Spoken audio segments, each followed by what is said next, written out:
Hey everyone, Commander Josh Hawkins here. Welcome to the Saturday live stream. Welcome to my channel. Today we are testing ships for science.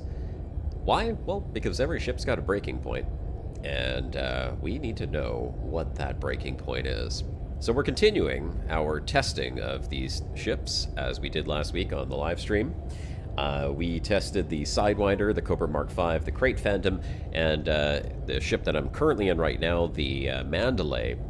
And we were testing to see how long it would take for them to break, what kind of conditions they can endure, if you were making, you know, simple pilot errors as you're flying around, whether it's exploration or whether it's, you know, landing at a station. We need to figure all of this out. Now, today we are going to continue this testing for science procedure, and we're going to move on to the medium to large ships, possibly even extra large. We'll see how it goes. And let's see. Ooh, Mandalay. Riz, Danny Vega, good to see you. Andy K, good to see you. Infoil, Top Blazer, Pete, Big Al, Cappuccino, and Space Clips. I see you all in chat. Good to see you all. Welcome to the live stream. And before we move on to the other ships, because we already did test the Mandalay, I wanted to hang on just one second here. Let me pause this. How do I pause this? I will pause my live stream so it's not consuming extra bandwidth. Tragic Blue also in chat. Good to see you, friend. Thanks for joining. And this all looks good. Everything's working here perfectly. So we had a test that we did not do last week, and I want to start off with that. I think we might add it in now as a new test, and that's going to be well, there's two ways we could do this, so I need some feedback from you on what you think is the best way. I'm calling it, well, I was thinking it's the AFK Commander. Maybe I set myself on a course for a planet in Super Cruise, and I walked away to go and get a coffee or a tea or a cup of water or a beer or whatever the heck it is that you're drinking. And my ship flew to the planet, exited Super Cruise, obviously, rather abruptly, and then just continued straight on into the planet's surface. How do you think that would play out? Now, that's option one. Option two is we consider an extreme scenario, and that scenario would be complete, utter idiocy, or perhaps system failure. I don't know, one or the other, where you're in the atmosphere of a planet and you accidentally FA off and just leave your ship to drop. So, we have two choices. The AFK idiot, or the belly flop catastrophic idiot. What would you guys like to see? What would you prefer? It will exit Super Cruise and not reach the planet? No, it would reach the planet. If you're throttled up and you exit Super Cruise into the planet and you're pointing towards it, wouldn't it drop out AFK, but it will not happen? Okay, you don't think it... okay, well, we could test. We could test. I mean, look, I'm not talking about this one here. You do end up reaching planet, but no land without landing gear, so long as speed is 75%. Well, yeah, it definitely is not going to be a landing. We're going to land in one way or another. We're gonna contact land, but we're not going to be landing the ship. So I was thinking, Super Cruise in, it exits Super Cruise, doesn't it end up at like 100 kilometers or something like that? It's like 100 kilometers, yeah, pancake. Exactly. Well, that's the idea, Riz. We are testing to see, would the ship survive? And how much hull is it going to have left when it pancakes? Is it going to be a complete pancake? Is it going to be a half pancake? Is it going to be a beautiful, ripe explosion? That's what we need to find out for science. Space Eclipse, you're saying you wait a day or two. Well, I'm above the planet right now. I have not actually entered into... okay, so maybe rather than Super Cruise into the planet, maybe we enter into the planet's atmosphere normally, pointed towards the planet, but then we AFK. I mean, we kind of did this the other day where I was trying to pull up, but the difference is not pulling up. I feel like maybe FA off is the better option. Just belly flop it and see what happens. How does it handle a belly flop if the ship just tumbles down on its own accord under gravity? It will only happen if you tabbed out at full throttle, but will take a long time to reach the planet even at full throttle. Well, not from here, obviously. Here I'm 19 megameters away. So first of all, let's get into the atmosphere. Let's do some testing, okay?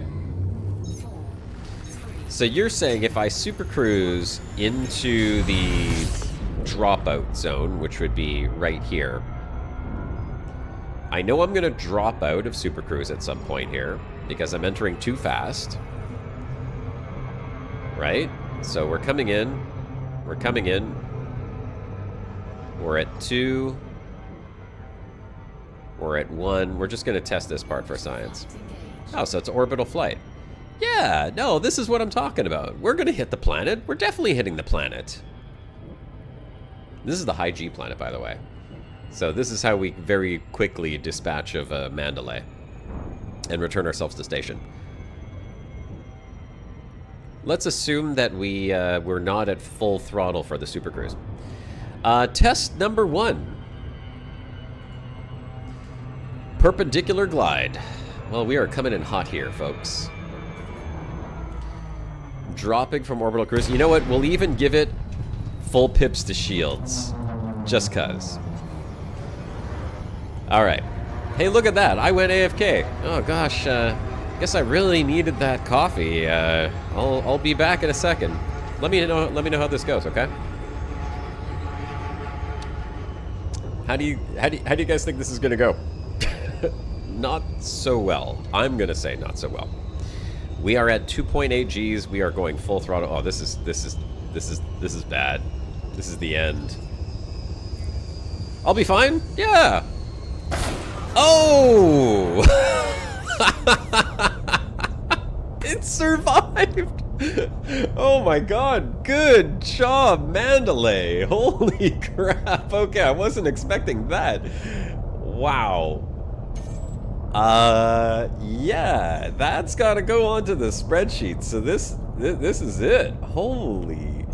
High G planet too. Guys, this is on the spreadsheet now. Survived 60% hull.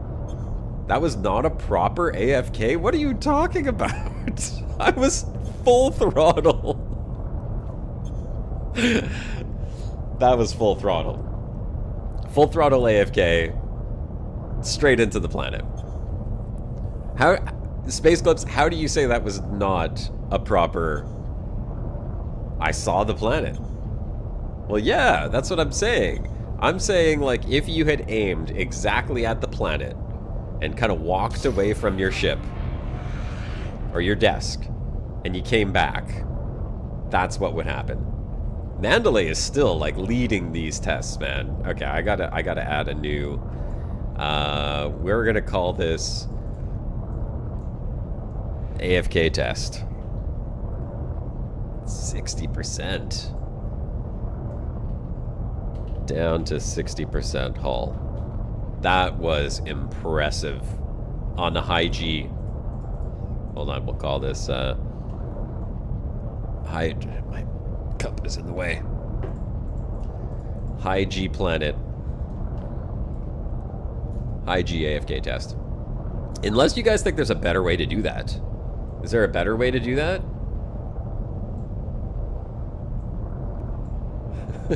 Yeah.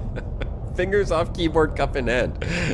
I was just walking back. That's what we've got to pretend. A little bit of imagination here. I had just walked back in. If I aim directly at the planet, you'd either be too fast for glide or too steep. Well, it was. It was too fast for glide, and yet somehow it came directly down. I don't know how it did that. It went into glide. You thought you had Super Cruise Assist? Went to make coffee, but you didn't.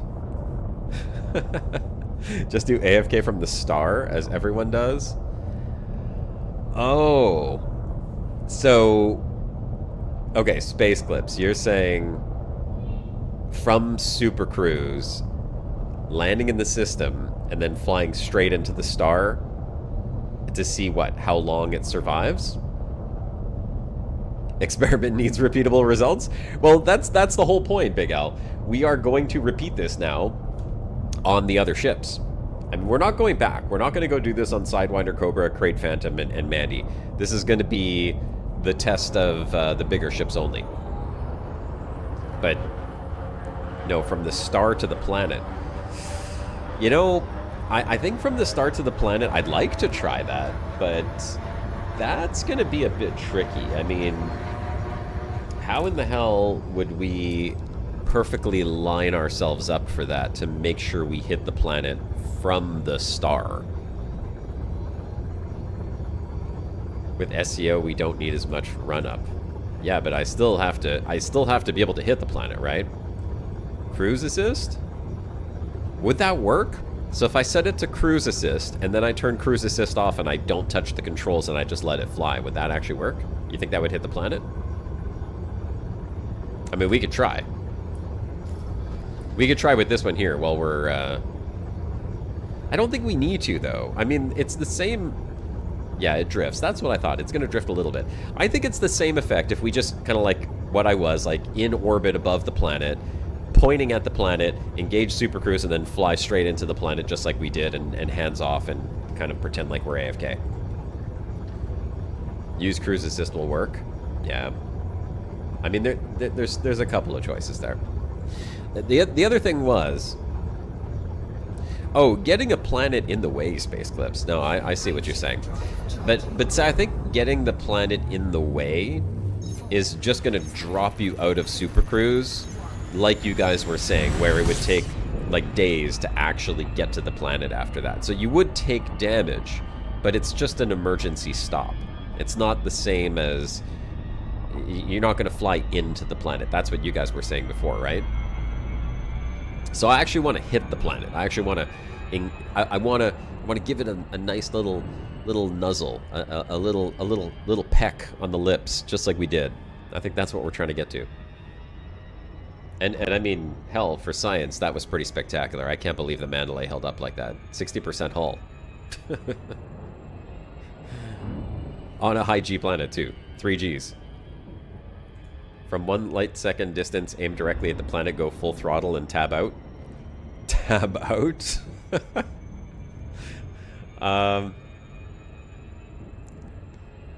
Would that... I mean, would that still do the same thing, though? Wouldn't it just emergency stop you once you hit the exclusion or glide zone? We try. We'll try. That's what we'll do. We'll get one light second out. We'll go 1 light second from the planet, and we'll test it out. I mean, it's for science, right? Possibly. If it doesn't work, then we'll test option number 2, which is to just come out of come out of the glide, and then FA off and just let it drop. Aquatic Borealis, good to see you, my friend.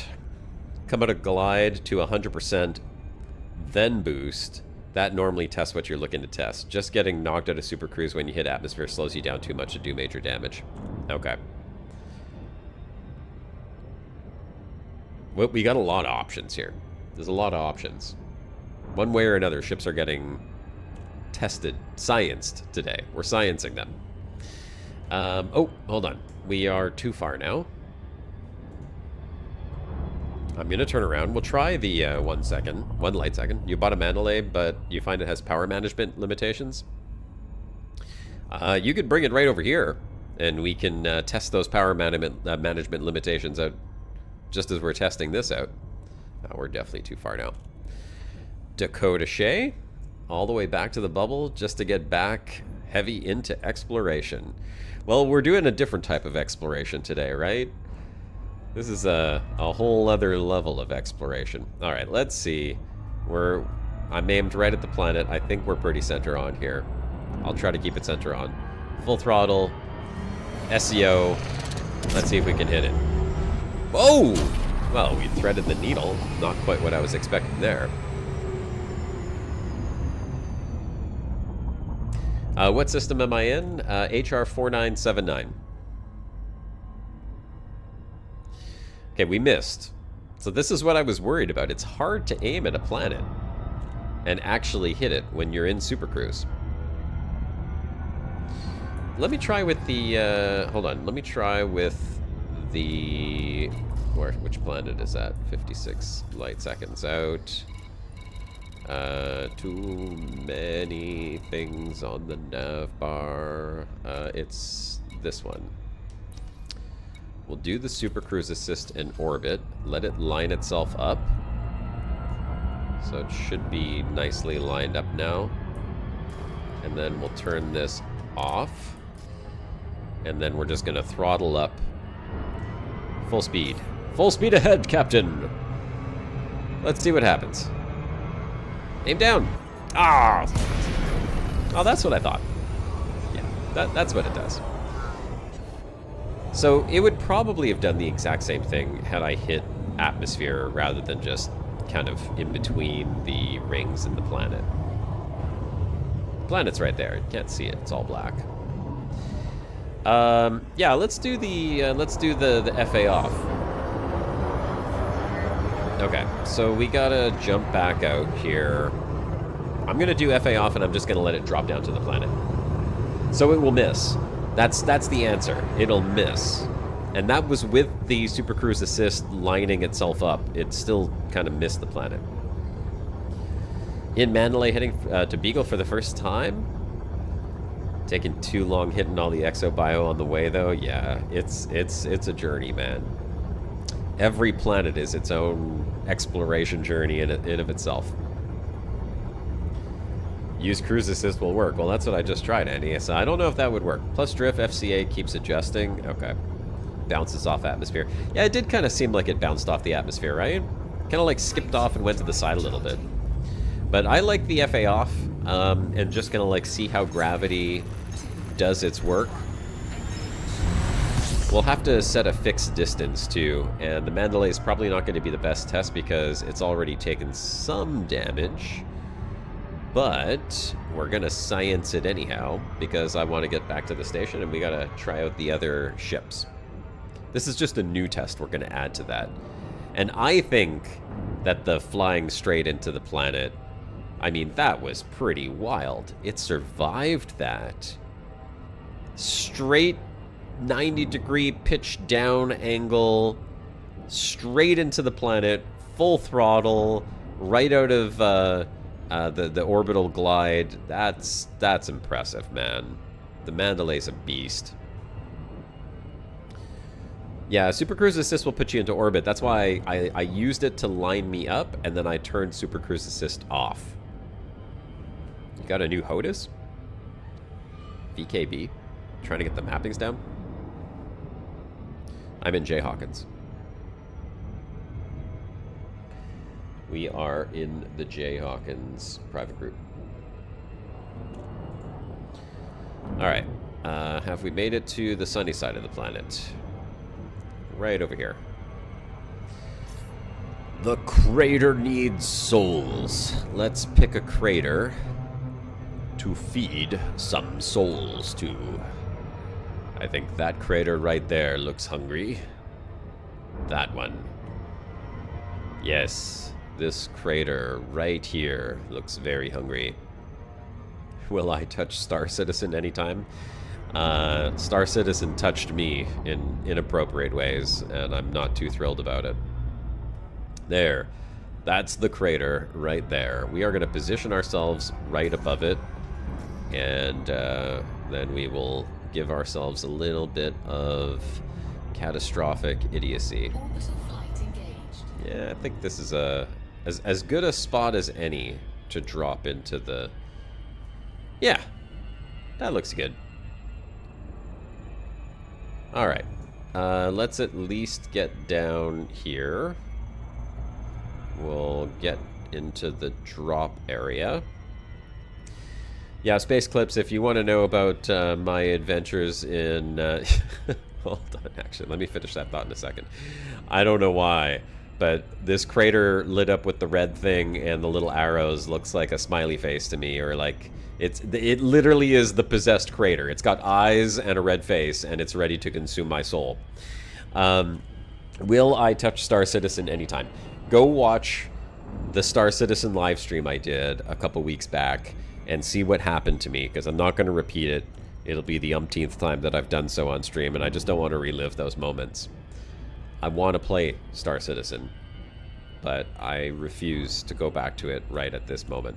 I did play it on the Scorpius stream the other day. You'll help me? There is no helping Star Citizen. Okay, there we go. We're 174 kilometers. That's where we drop out. Flight assist is... Let's get ourselves leveled out here. Leveled out and stopped. And let's flight assist up. Alright.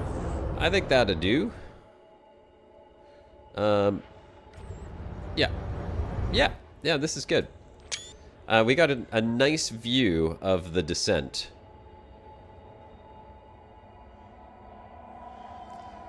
Yeah, there we go. Look at that. I accidentally turned flight assist off while I was flying above a high-G planet. Went to go grab myself a coffee, thinking I would just sit here nicely in the atmosphere.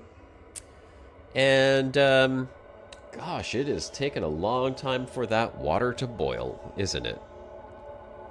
Wonder what's going to happen to my ship.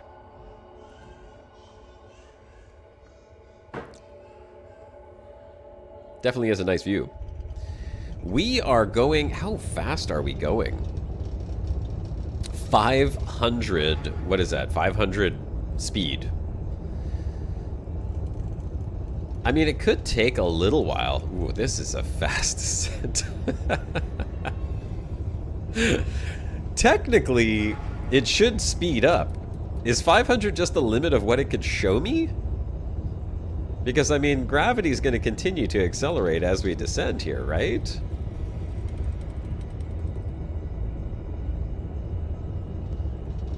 I never had any big problems with SC. Just lazy to do anything. Yeah, well, I had a big problem with SC. Those little specks are just your monitor.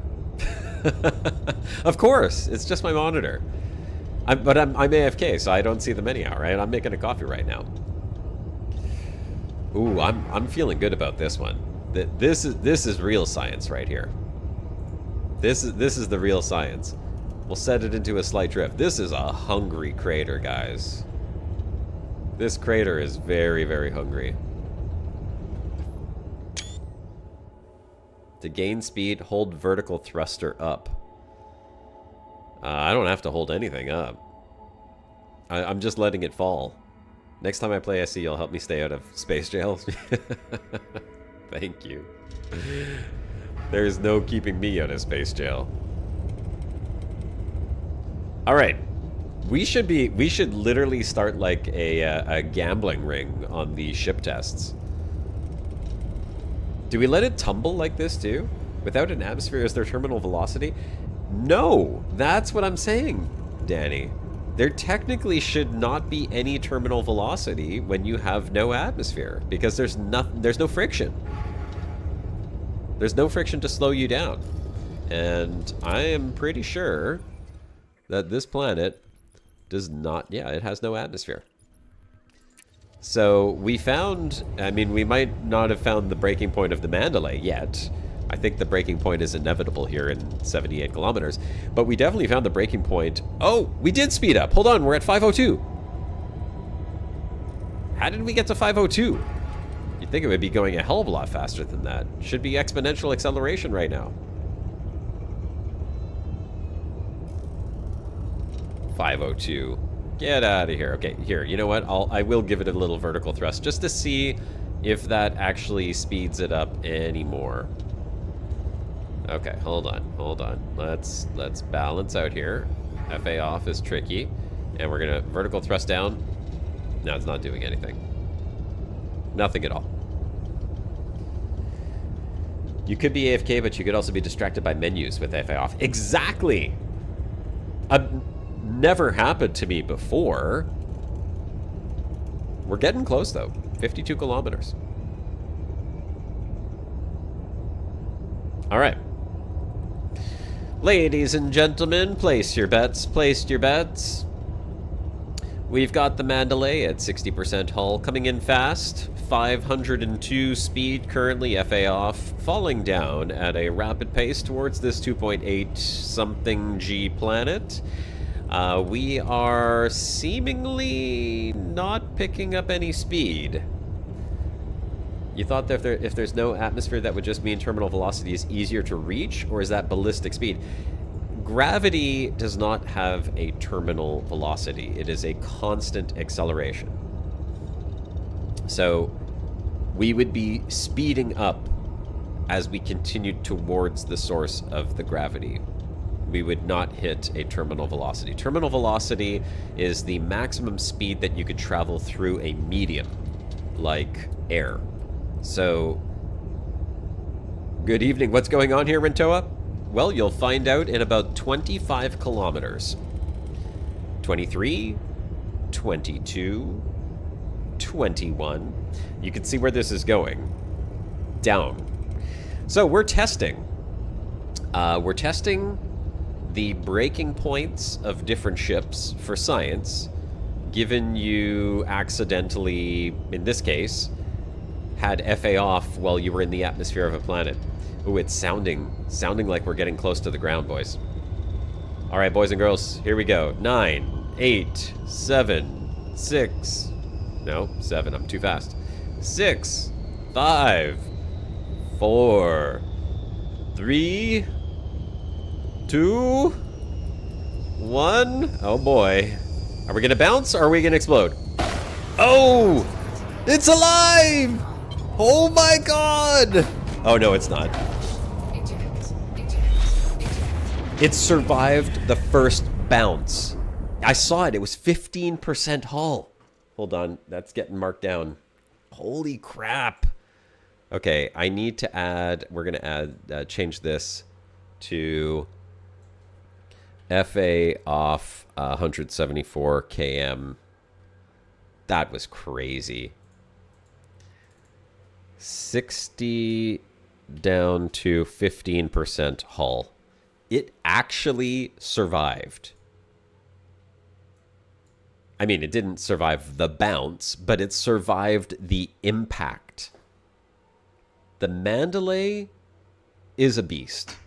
That's all I'm going to say. Let me move this back off screen here. Okay, so I don't think any of the other ships would have... 502 meters per second is Mach 1.4. Okay. Mach 1.4. That is pretty darn fast. Can you oh, 500 meters per second. So that would be... wait, 500 meters per second. That's only half a kilometer per second. It's still pretty fast, but... ARC ships are second-tier insurance underwriting. All right, let's rebuy, and then we're gonna go switch to the next ship. So, continuing our sciencing, we're on medium ships. So we tested the Mandy yesterday. Excuse me. In the last stream, we also tested the Crate Phantom. So next, well, first of all, let's go to Shinrarta. Nope, wrong menu. We're gonna go to Shinrarta, and now we have to test the next... Oh, we're already... Interesting. We'll go test the... Sorry, too many distractions. I'm getting messaged and looking at my phone and pressing the wrong buttons. We are going to go to Shinrarta, and we're going to test the next medium ship. So we've tested Crate, we've tested Mandy. What medium ship should we test next? I know we were talking about Asp Explorer. I mean, I feel like Asp Explorer is kind of like my favorite ship. I mean, it was my favorite ship. I don't know. Mandy is looking pretty damn good right now. It could take a beating. Diamondback Explorer. Ah, okay. So one vote for Diamondback Explorer. Who else would like to see Diamondback Explorer put through the ropes? Or any other suggestions? We have Asp, we have the Diamondback Explorer.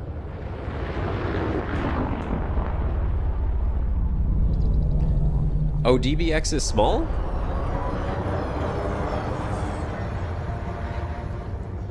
Oh, wait a second. So is the DBX a small ship? What have I tested already, Danny? I have tested, so we have tested the Sidewinder, the Cobra Mark V, the Crate Phantom, and the Mandalay. And this is not the only test. This is the newest test that we're putting it through. Sidewinder, so we did a landing test. We did a 1.5G landing test. We did a 2.87 landing test. We did a boost into terrain to see what kind of damage it would take. We're doing an overall visibility assessment just to see kind of like what can you see out of the cockpit. We did a heat test to see how it handles heat if you drop into a star and have to FSD out. And now we've added in the FA off and the high gravity AFK test. That is what we are testing overall. Oh, and we do a handling test as well. The handling test is just I keep it under 50 meters on the high G planet, and I see how easy it is to keep below 50 meters without crashing into the ground and dying. Yeah, DBX is small. Alright, so we can't do DBX. We need to do a medium ship. So we have the ASP. The Type 11, and bounce off that crater. Oh, hey, isn't the new passenger ship in the game today? That's out. Maybe we could buy that one and do a test on it. Is that one a medium or is that a large? I think it's a medium. I don't remember what the heck the name of it is, that new passenger ship, but that could be a potential exploration ship that we test as well. The Highlander. It's medium. Sweet ship, flies nice. Okay. It's free? We can do all the tests. That's perfect. I love it. You buy it free from the store and deploy it? What kind of black magic voodoo is this? Free ships. What are you talking about? Since when does FDev give things away for free? Right, Daddy? Sounds like there's a catch. Nothing is free. They gave it free due to delay in operations. Oh, I see what they're doing. They're trying to cozy up to us. Yeah, hey Zach, if you're watching this, just release the operations, man. Nobody needs a free passenger ship. It's a cookie. Yeah, here. Eat a cookie. Have this cookie while we delay another few months updating the game. But I mean, hey, I'll buy it. We'll test it. How about we do that one next? Since it's free and it's brand new. We need to science it. It's for the new CG. Oh! Speaking of the CG, did I place in the top 75 after the CG ended? How do I check that? I gotta see if I got my free engineered suit. The roof is on fire. Yeah. Yes, I will buy the new one. Exactly. We'll buy it. And we will science the hell out of that ship. Transactions tab on the left panel. Do. Community goals. Progress. Oh, no. Oh, bastards. I didn't make it into the top. Whoa. Didn't make it into the top 75. Doesn't look like it. Looks like I made it into the top 100, apparently. That is unfortunate. For real? Oh well.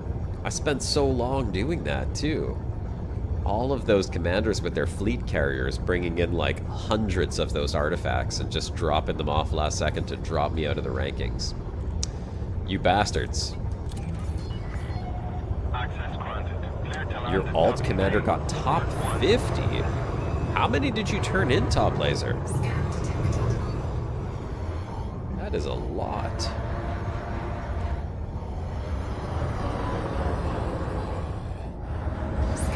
Yeah, we do like the sound of the Mandalay, though. It's definitely a nice sounding ship.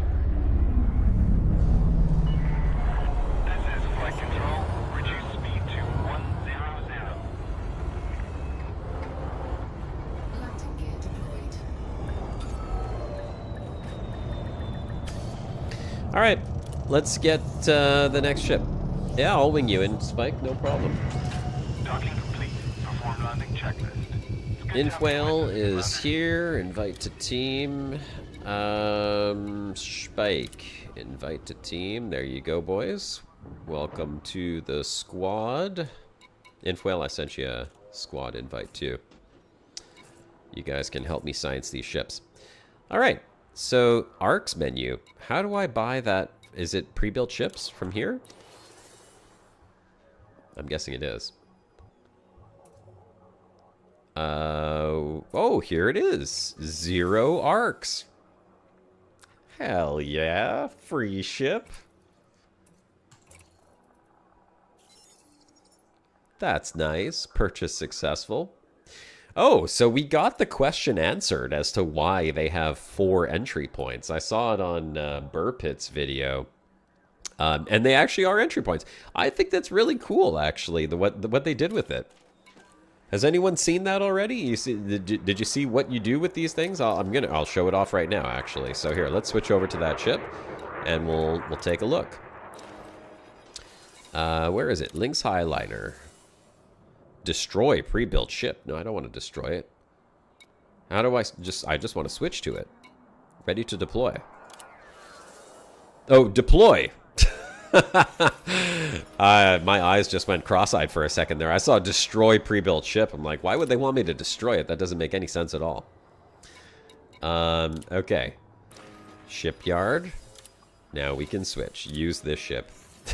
I know, right? Big Gal's got it, man.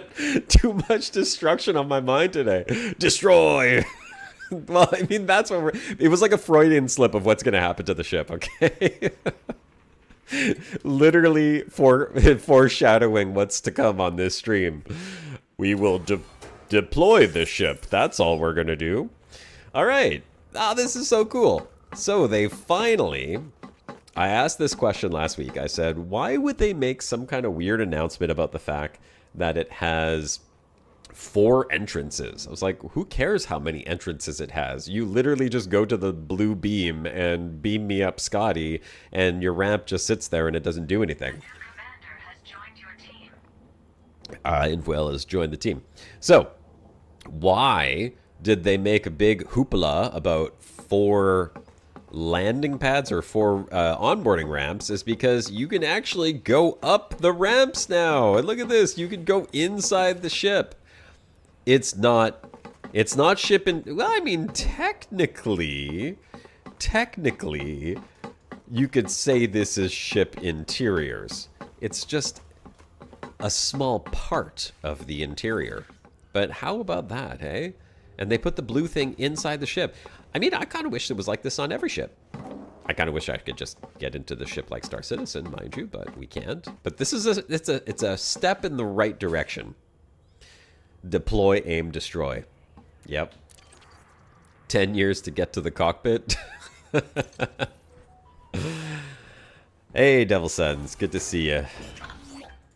Are we still sciencing the effect of gravity on ship's hull today? Yep, you just missed the Mandalay being a beast for 2 incredible crashes, which it survived and then didn't survive. Hold on a second. What the hell did it just do? Why am I on this side of the ship? Hey, wait a sec. This just feels wrong that I'm on this side of the ship. Is this what it feels like to live in England? I don't know how you guys do this. This is the English way to drive a car, right? You sit on this side. This must be very comfortable for everyone who drives a car on the right-hand side. The Adder cockpit. Is that what this is? I didn't realize the Adder was like this. Everyone thinks it's odd to be in the right seat.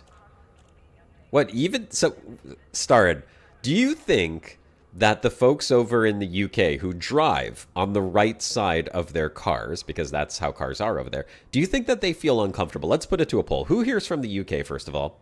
Who drives on the right-hand side? Yeah, I mean, the game is British. Yeah, that's right. FDev is, it's a British company. Yes, we also drive on the correct side of the road too. New Zealand, you drive a Jeep, and in the U.S., it's USA made, but they need to swap the steering to right-hand side, but the other control's still on the other side. That's so weird.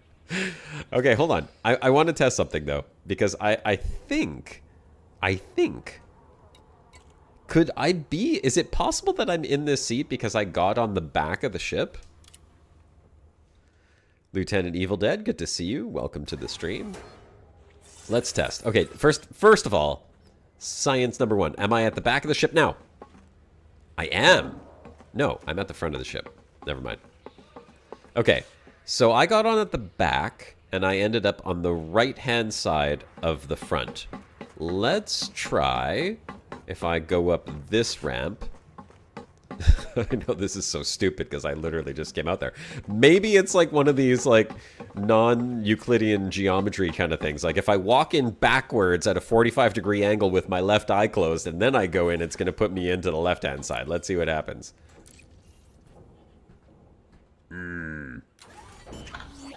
Nope.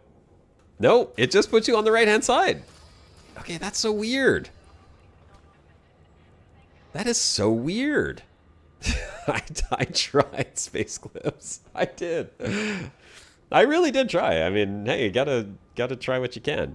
Now I know you can technically in fact choose the seat, right?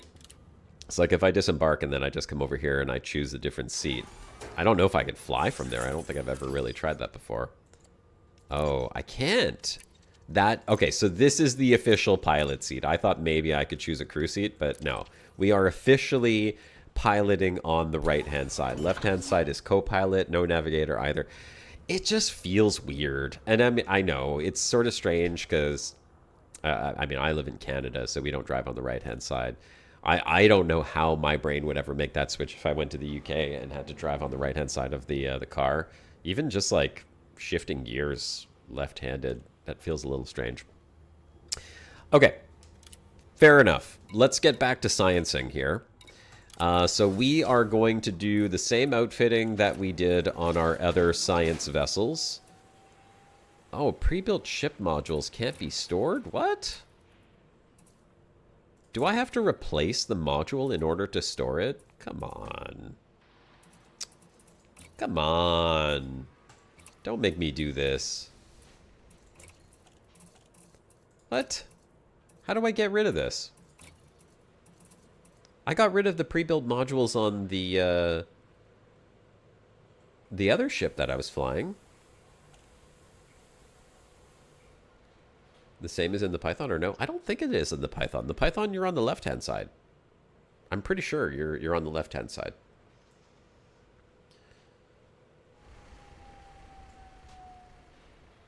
Sell it for... Oh, okay. Yeah, I could do that. So, sell it. Ah, perfect. Yes, thank you. Thank you, Top Laser. Yeah, that'll do. We'll just sell it for 0 credits and get rid of that. Okay, so our science setup for all of the ships that we have been doing as we are continuing this from last Saturday's stream is we add a single heat launcher or heat sink launcher. We add the, what did I put? A shield booster, 1 shield booster. An OA shield booster. Was it a shield booster? It was a heatsink and a shield booster, yeah. Yeah, it was. Oops. Dang it. Let's get back here. And then we go to core internals and we switch the power plant. Hold on. Thrusters to an A module. So 6A thrusters. We change frame shift drive SCO to an A module. 5A frame shift SCO. The life support is completely irrelevant. We switch that to a D just for less weight and more jump range. We put the power plant. I want to say we put power plant to a D also. I don't remember. Holy crap, what did we do? Did we put power plant to a D or an A? I'll get back to that one. Someone remind... Oops, not life. Power distributor, I know we put to a D. So that was a D for sure. 5... Where's the D? A, B, C. Why the hell is the 5D up here? That doesn't make any sense. Power plant was a D? Okay. Power plant, 5D. 5D power plant, buy and equip. And sensors, we also put to a D, 3D sensors. Fuel tank we left. Optional internals. Well, I mean, it's an exploration ship, but it's also a passenger ship. But these are heavy. Okay, we're not using it as a passenger ship. We're getting rid of the economy. Yeah, we don't need these. This is an exploration vessel. It is not a passenger vessel. Sorry, folks, you're not coming with me across the galaxy. Shield generator, we'll put a 5D. Shield generator, 5, 6. It was a 5, wasn't it? Yeah, it's a 5. 5D. Buy and equip. Oh, I'm not worried about getting them back later. I'm not worried about the ship at all. I mean, unless it beats the Mandy for all of the stuff that it was doing. I don't know about that. Oh, we do have to put on the sensor surface scanners, obviously. That's important, because that's what we would have on an exploration. And then we need the vehicle bay. Oh, there is no vehicle bay on this one. Oh, hold on. No, that's optional. Isn't it? Oh, that's... We can't put it in there. That's a specialized passenger compartment. Empty internal compartment. Here we go. Cargo rack. Where is... Planetary hangars. Perfect. G. G is the lighter one. And then we give it some extra vehicles. Buy and equip. Buy and equip. That's it. That was the whole setup, right? Yeah. That was the setup. Ooh, it is over capacity on power. Interesting. Even with all of those crap stuff on there. I guess we can just turn these off. I'll turn the heatsink launcher off because we don't need it on. It's just for the weight. And let's take a look at it one more time. Okay. I think that's good. Shields offline. It is a awkward looking ship. I'm not gonna lie, it's kind of weird. But it is very sci-fi at the same time. Ooh, the canopy's nice. We'll have to do the. Oh, there's a 0 downward angle. I need research limpet controller. Oh, you're right, Infoil. Sorry, you're absolutely right. I need the research limpet controller, and any kind of limpet controller has to go on here. Limpets. Multi-limpet controller recon research. Here we go. Technically, it should have an AFMU on there as well. We'll throw the AFMU on. Because we need... I would technically put 2 of these on, but we'll just put 1 on for now. Alright. Now we're good. So, let's go science. It has the 2nd highest armor in the game. Well, Bob, we are going to find out whether or not that armor helps it in our scientific testing of the... What is it called? The Lynx Highliner? How do I turn my shields back on? There we go. Look at that shield charge back up. Wow. Alright. Let's take her out for a little spin. And maybe a crash or two. Let's see what happens. Alright, and we could do the visibility test while we're here. Complete and utter crap. No offense to anyone who likes this style cockpit. I mean, yeah, you know what I will say? It feels very much like an airplane cockpit. Not a spaceship, very much like an airplane. And I've seen plenty of cockpits to tell you. It's even got a very similar shape here. I do like the view out the side, but there is zero window down in the bottom. This is going to suck for planetary surfaces if you're looking for exobiology.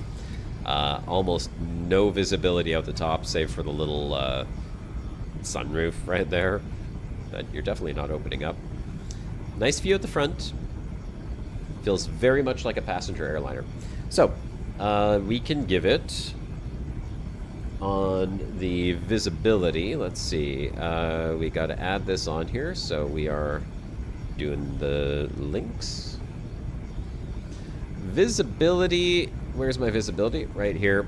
It is a weak. Actually, it's poor. Yeah, that's the lowest. That's the worst visibility I've seen out of any ship so far. I don't think that there's any ship that I could think of that has worse visibility than this. Anyone know a good place to get tungsten? Yeah, the place that sells tungsten, I hear, is really good for that, by the way. Aquatic. Shields charge faster when still on the pad. Oh, that I did not know. Okay, did I add detailed surface scanner, FSD boost, and fuel scoop? Did I? Totally. I totally did. Didn't I? No, I did not. It can't handle it, though. Okay, I got the detailed surface scanner. See? Totally got that one. FSD boost and fuel scoop. No FSD boost. But I have the SCO. Did not get the fuel scoop. The fuel scoop is essential. It is an essential component of this test because that's how we check the heating. So, I guess we're gonna have to go back. Let's hear how it sounds.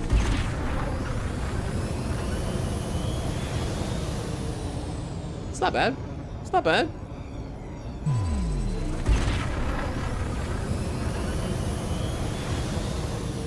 Not bad.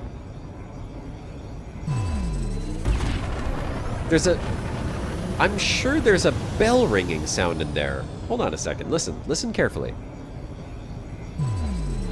Right at the beginning, the sound guys had a little metal bowl and they just banged it with a soft hammer right at the beginning of the boost. Yes, they did. You hear that, right? Get ready. Here it comes. It's the fasten seatbelt sign? Is that what it is? Ladies and gentlemen, please fasten your seatbelts. We're about to boost right now. I think by the time you hear that bell, it is too late to put your seatbelt on. I'm sorry. The timing of that is terrible. It is the fasten seatbelt light going on. They really did a number on the timing, though. Kind of crap, really. All right, let's go get our fuel scoop. Landing pad 3. Hey, Malcolm. Good to see you. Happy Saturday. That DBX doesn't know what to do. It's just hovering in air there.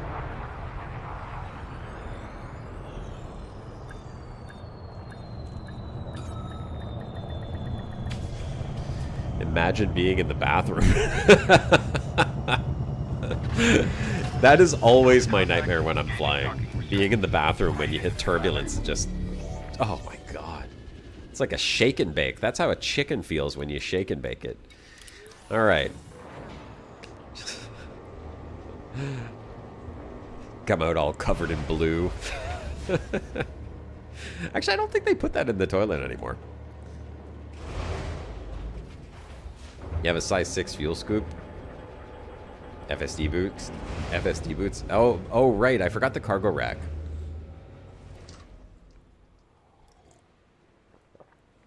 I would need a cargo rack. Okay. We're spending too much time outfitting this thing and not enough time sciencing it. Let's see. Oh, no. I can't put... It doesn't have... Okay, I can maybe get rid of this. Replace that with...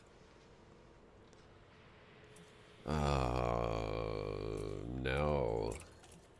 What are we going to do here? We're going to have to make some sacrifices. It just doesn't have enough internals for it. I mean, okay. Oh, God, it needs an FSD. I mean, it needs a fuel scoop. Excuse me. So, we get rid of this one. We put the fuel scoop here. Because I'm not going to run with a 1 fuel scoop. Yeah. And then we get rid of the advanced docking computer because that's completely useless. And that's where we put the AFMU. And then we get rid of the Super Cruise Assist because that's useless as well. And we put in... What were we putting here? Cargo rack. Small cargo rack. It's not much, but we can put that in. Okay. Now it is officially an exploration ship. And now the shields are officially off. So, let's turn some stuff off. We'll turn this off because we do need the basics to be functional. All right, we're ready to science. Who's ready for science? We're good. Launching. I have the surface scanner already. Surface scanner's in there. We are good to go. Time to science.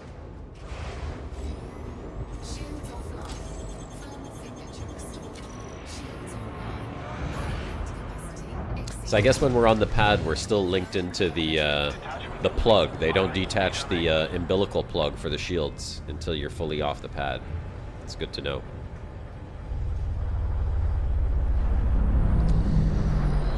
Okay, so first landing test is right here, Shinrarta Desra A. Ding. Shore power, yep. Let's go. Let's see how she handles Planet 1.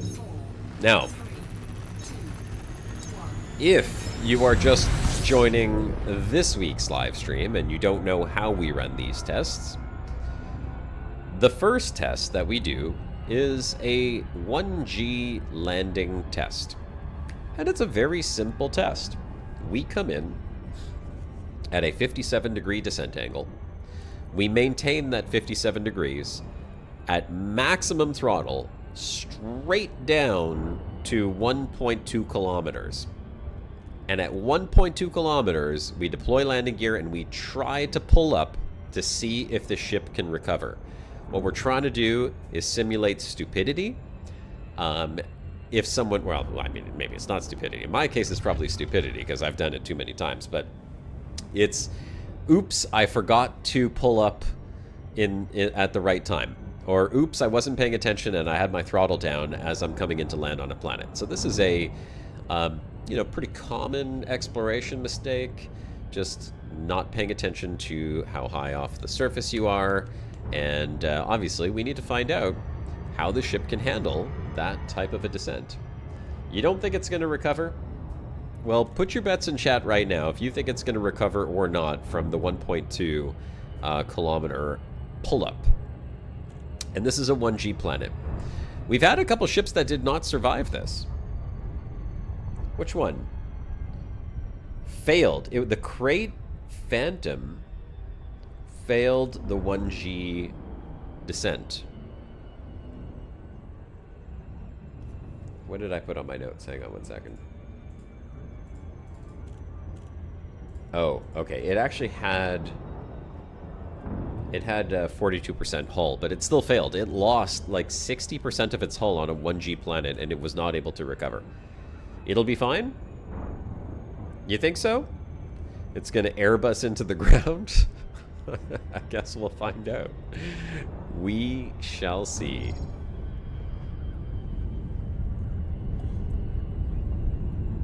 So far, the ships have been pretty comparable. The Sidewinder was fantastic. The Mandy was perfect, 0% loss. Now we are going to test out the Lynx. Lynx Highlander or Highliner? I don't remember which one it's called. And we're also going to see how quickly can it assume the landing position, because that is the second part of the test. Is as soon as we descend, we throttle to 0, and we see how quickly can it land. Because, you know, part of exploring is not spending 99% of your time trying to find a landing spot where you can actually put the ship down. So we want to make sure that this ship is capable of landing within a reasonable amount of time, and that's part of the test. So we're going to keep our angle at 57 degrees.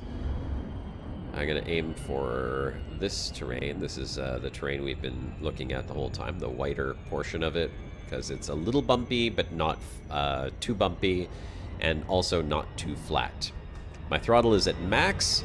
All pips to engines, by the way. That's part of the test. I do all pips to engines and then 2 to systems.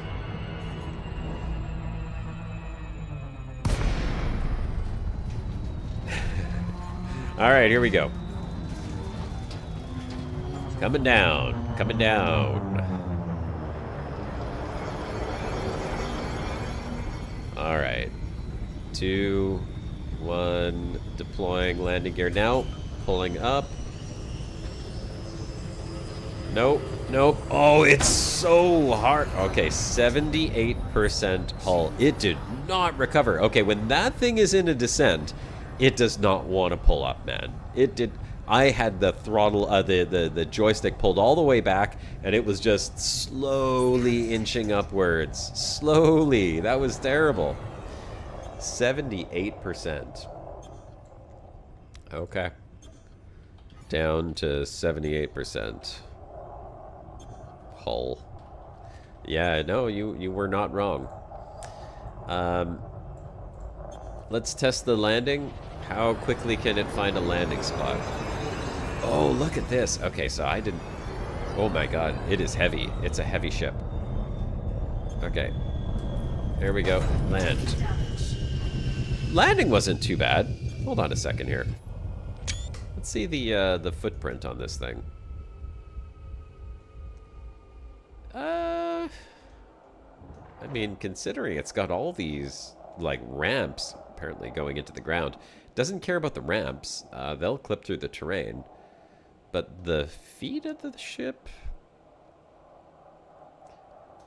it seems pretty average, to be honest. But it landed on this terrain pretty well. I'm kind of impressed. I got to do a second landing test. Let's do a second landing test. And see how quickly it's able to land again. I will put the landing gear up. We're gonna pick up some speed. I'm gonna put the landing gear down, throttling down to 0, and let's see how quickly it finds itself a perch.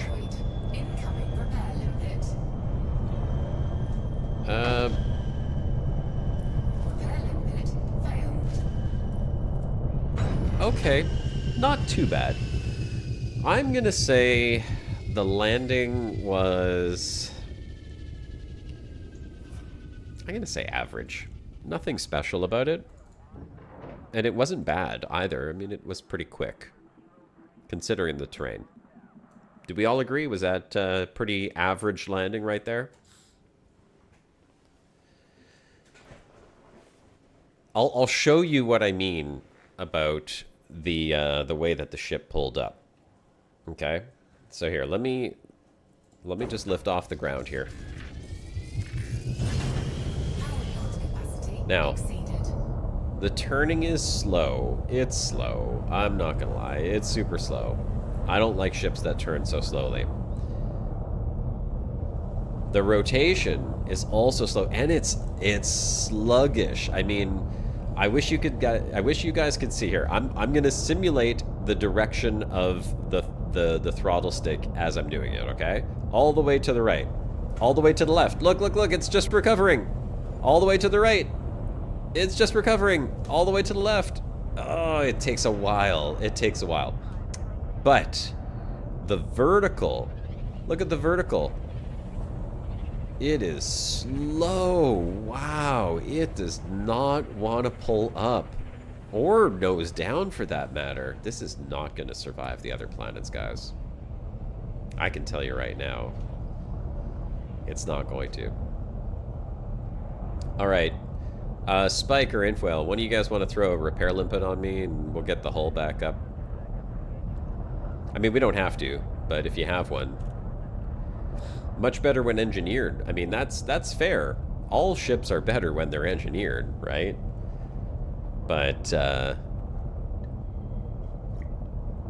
we're sciencing this. We're sciencing it. We need to make sure that, engineered or not, if you're not rich enough, and I mean rich enough in terms of how much free time you have available to yourself to play this game, if you cannot spend the time engineering and you just say, hey, here's a brand new ship and I'm new to Elite Dangerous and I want to go explore, and this looks kind of like a cool exploration ship with its little magnet weird extensions on the side here, and I want to just take it out into the black and see how it handles, and oops, I don't know how to fly and I just bumped into a planet. That's what we want to know. How does it handle that? 78% hull's not bad. If we compare that to some of the other ships, Cobra Mark V was down to 32. That was a rough one. All right. The repair limpets aren't doing anything, by the way. Just so you know. Let's see. Okay, now it's doing something. All right. While that limpets itself, we'll fly up and we'll get out a mass lock so that we can jump to the next system. No, the engineer grind never ends. You're absolutely right. It never ends. All right. We will select our next destination, which is one jump away, right over here, HR 4979. That is where we are going for the 1.5G and the 2.87G landing test to see how the highliner is going to handle those. I'm not hopeful. I am not hopeful that it is going to survive. We'll wait till our hull is fully repaired.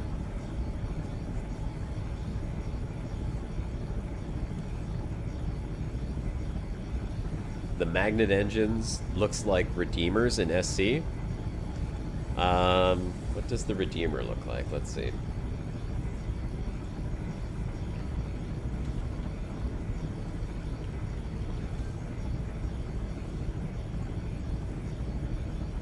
Oh yeah, you're right.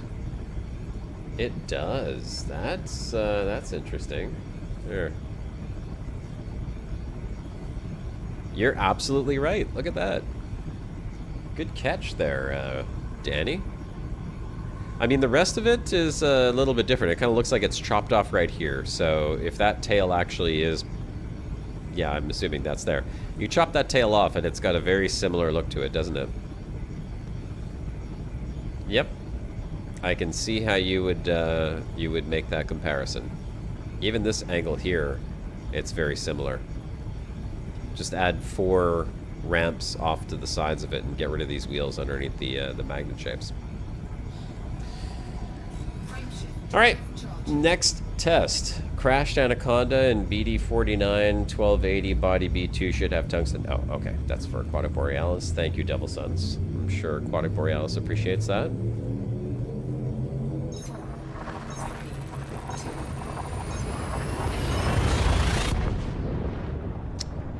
Let's do some testing. Oh, by the way, it has been a long time since YouTube has considered me to be a partner. But I got an email the other day saying that I have streamed enough on my channel to officially apply back to the YouTube partner program. So I'm pretty happy about that. Feels like a bit of a milestone for me, making a return back to YouTube after all the years. So I'm waiting for the final approval to come through. But, I mean, it's just looking at my channel and making sure that the content that I have matches the description that I put in there. So I have no doubt that that will get approved. And now we are going... Yeah, thank you. Appreciate that. I mean, it's because of you guys. So thanks so much for the support that you guys have given me and coming back and watching the streams every Saturday. And Mondays when I'm streaming. Which, by the way, there is no more Monday streams, unfortunately. I am back to work on Mondays. My additional vacation days have been consumed. And now it is back to normal work weeks for me. But I will still have the Saturday stream. That's not going to change. We'll be here every Saturday, 3 p.m. Eastern, doing what we do best. Appreciate all your support. All right. Oh, crap. Hold on a second. We didn't do the heat test. You know what? We could do the heat test next. It's not that important. The heat test is, that's an easy one. I anticipate the ship's going to blow up and we're going to have to fly out of here anyhow, so heat test, we'll do that after.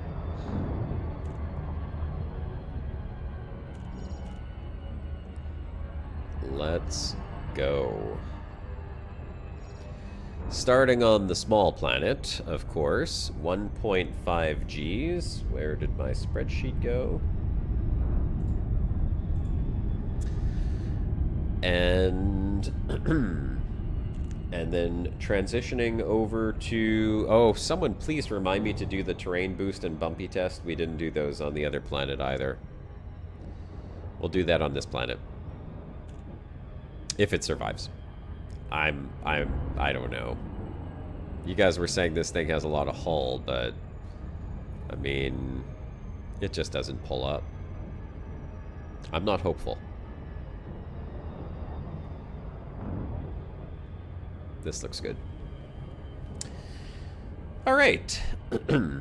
Hey, RC Airnut. Good to see you, brother. Thanks for joining in.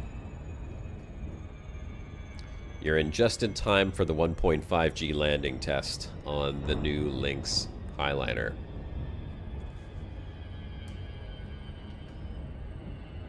$57 degrees, pitch down.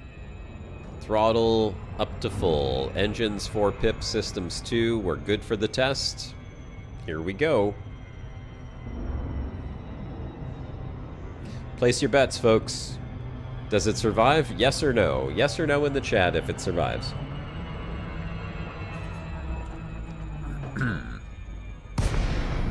Here she goes. Yes?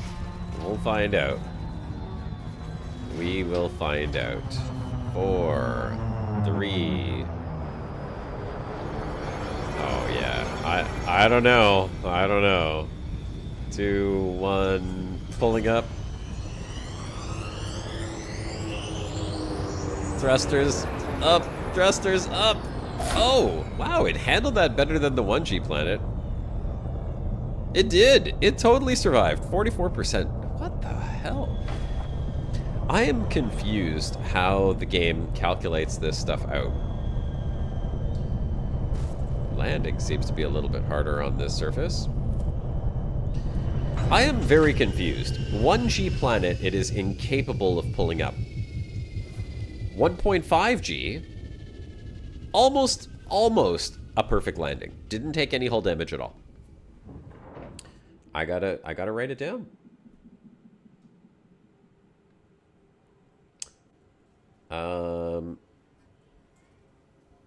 What happened to...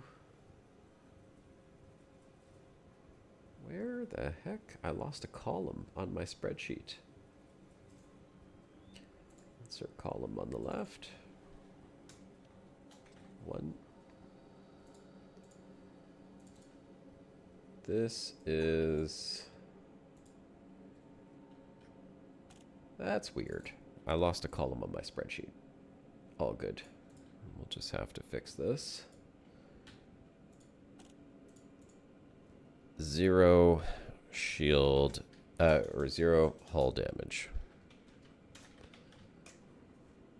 Okay.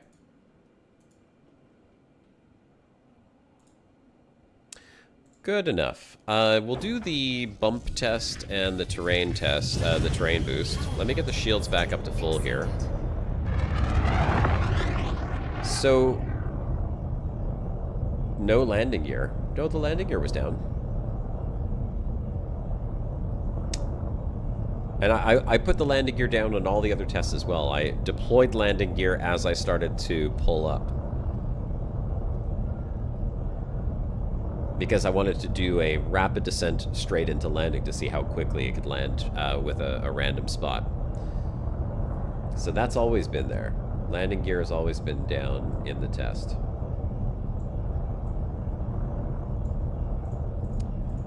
I'm confused about my spreadsheet though.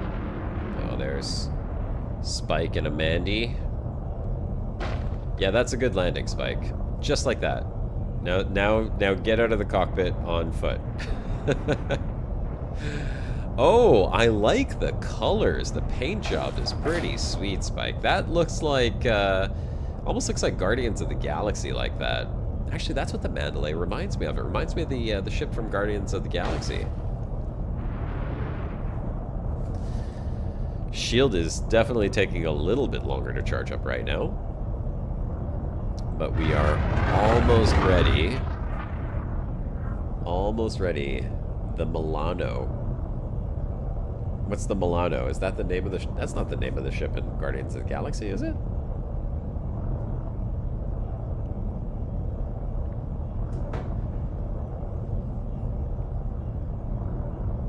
I don't remember what the name of that ship is. Okay, 95. We can take off, and we'll let the shields come back up here.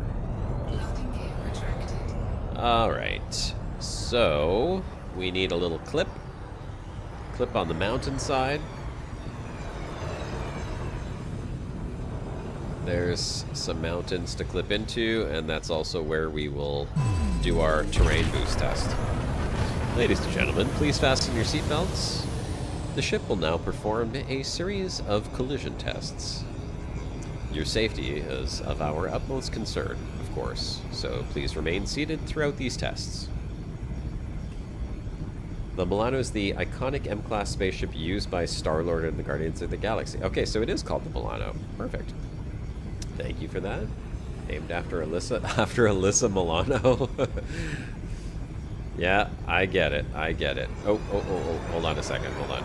We got the wrong pips. It's 4 pips to engines, 2 pips to shields. Okay, we are ready for the swipe test. First collision test. Ladies and gentlemen, on your right, there is a small mountain, which we have accidentally hit. Apologies. 84%. Okay, hull 84%. So the first collision test... Why? What the hell is going on? I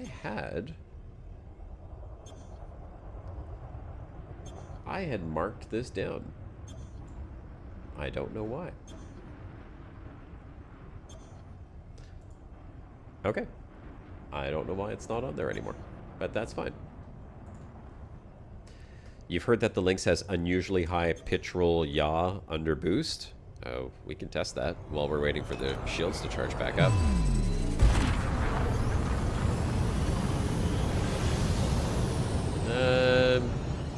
Not gonna say it's particularly great.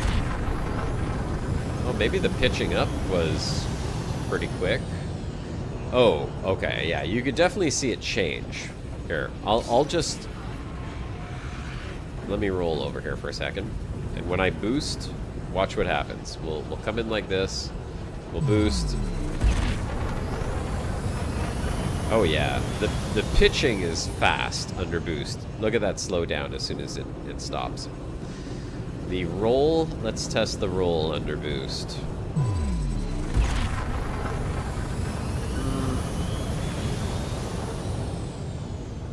Roll has, there's no effect of the rolling with the boost.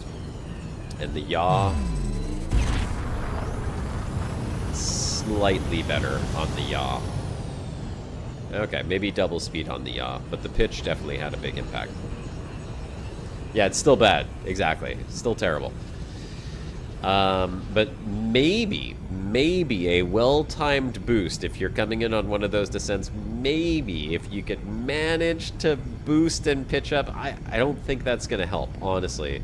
Because if you're boosting and you're trying to pitch up, you're still just boosting straight down, and then now you have to adjust your vertical speed. So I would not be hopeful that a boost would save you on a rapid, uncontrolled descent in this ship.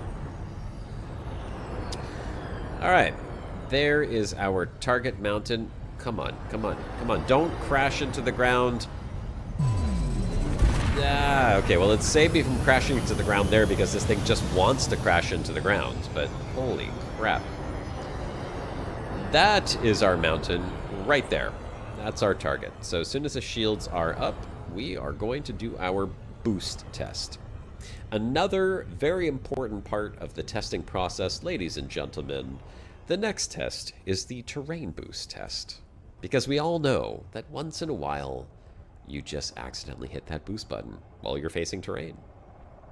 What's going to happen to the Lynx Highliner when we do that? When boost vertical thrusters also boost? Okay, shields are regenerated. Let's put our pips back to engines, 2 pips to shields. And ladies and gentlemen, please fasten your seatbelts. Oh, 38%. That was a doozy. Okay. That was a heavy hit. 38%. Yeah, please sign your insurance. I hope you brought your life insurance. Okay, terrain boost. Oh, crap. What was my hull at before I did the terrain boost? Was I at 100%? Yes, I was at 100%. So, hull down to 38%. All right. Next test is the heat. No, next test is the high G planet. This is where we really see what this ship is capable of. Although I do think that we're kind of cheating with the repair limpets. Oh, it was at 84% hull? No, it wasn't. What the hell was that? Alright. We have to do the heavy G landing. Let's get up above the atmosphere. We'll prepare ourselves for that one. We're just going right next door.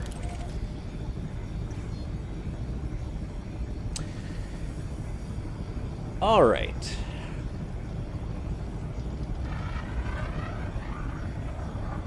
So, I have an interesting topic I want to bring up. It is not space related. But I am curious who all in the chat can... I don't know. Maybe, how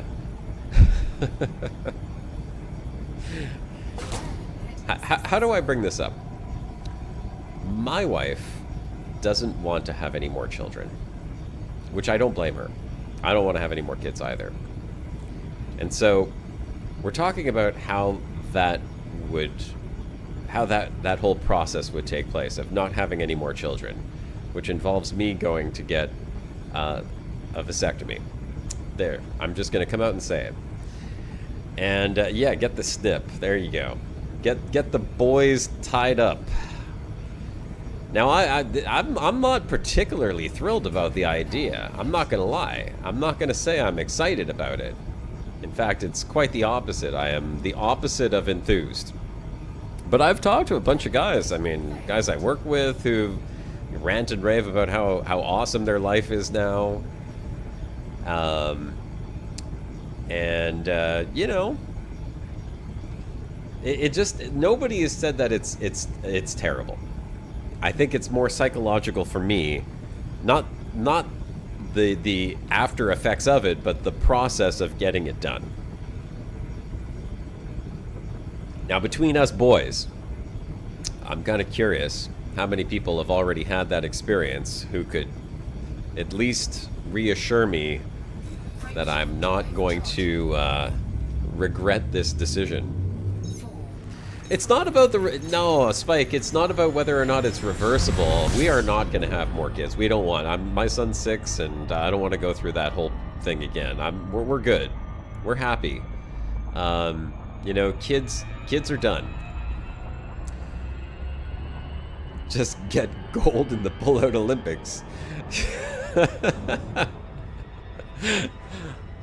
We did not have an unplanned pregnancy. We wanted to have children, and we had got to a point where we said, hey, we're ready for kids. If it happens, it happens. We will be happy about it, and that's what we wanted. And then we had our son, and that was 6 years ago. So, but now we just don't want to have any more kids. We're like, I think it's too far in between children to start having another one, because they would have at least a 7-year gap in their age, and that just creates a whole lot of problems with like driving kids to different activities and different schools and all that stuff, and we don't want to do that. And we've already learned firsthand how much work it takes to have a kid. It's a lot, man. It is exhausting being a parent. All of those parents who tell you, oh, you guys should have kids, it's great, it's wonderful. No, it's not. You literally sacrifice your entire life for your children, and everything becomes about them. You are not the same person after you have kids. I'm not saying it's a bad thing. I love my son. I love our family. We have a great time. I would not trade him for anything in the world. But it's a big investment. And I see those parents that have 2, 3, 4, 5, 6, 7, 8 kids, and I'm like, you guys are out of your freaking minds. You're crazy. I don't know what kind of drugs you take every morning to keep yourself alive, but one is enough. It's a lot of work. But it's the procedure that I'm anxious about. And I'm not a particularly anxious person. It's just I've never really had any surgeries before. And I know it's minor. I know it's like you just kind of jog out of there and, you know, walk yourself home and everything's fine. I remember when my dad had that done. I was a kid, but he was in bed for a few days. Mind you, that was 30 some odd years ago, so obviously the procedures are different nowadays. But I remember he didn't enjoy it, and maybe that's why I'm apprehensive of getting it done, is because I remember how uncomfortable he was. Most will do a local anesthetic. Yeah, I sure hope so. I mean, they better. Maybe that's the part that I'm more worried about, though. I'm not worried about needles, but there's certain places where I don't want needles to get poked. Just use a pair of bricks, Pete. Come on, man. Yeah, problem solved, right? Smash! No more kids. There's an 18-year difference between You and the youngest sibling. Well, there you go. And listen, there's a bigger difference. My daughter is 25. She'll be 26 this year. My son is 6. So there is a 20-year difference between them. By the way, we are coming in for a landing here. So while we talk about the little boys, the big boys got to do a landing test. Your dad's first bypass was a 1 week. Well, bypass? This is not a bypass. I mean, holy crap. My granddad had 2 bypasses, a double and a triple bypass. Second one didn't go as good as planned, unfortunately. But that was a long, long time ago.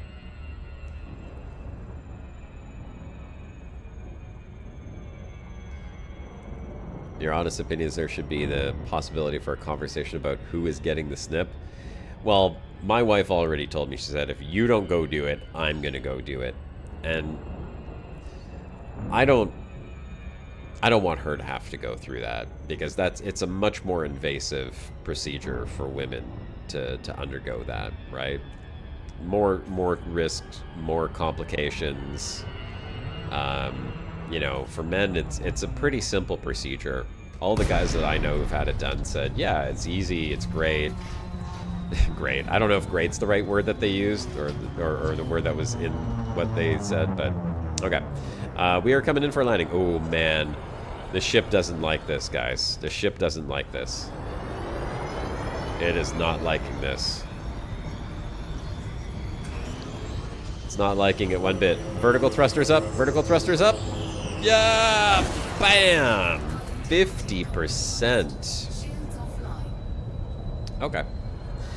The only reason we're surviving this right now and we haven't exploded is because Infoil or Spike, one of the two of those guys, has been hitting me with repair limpets the whole time.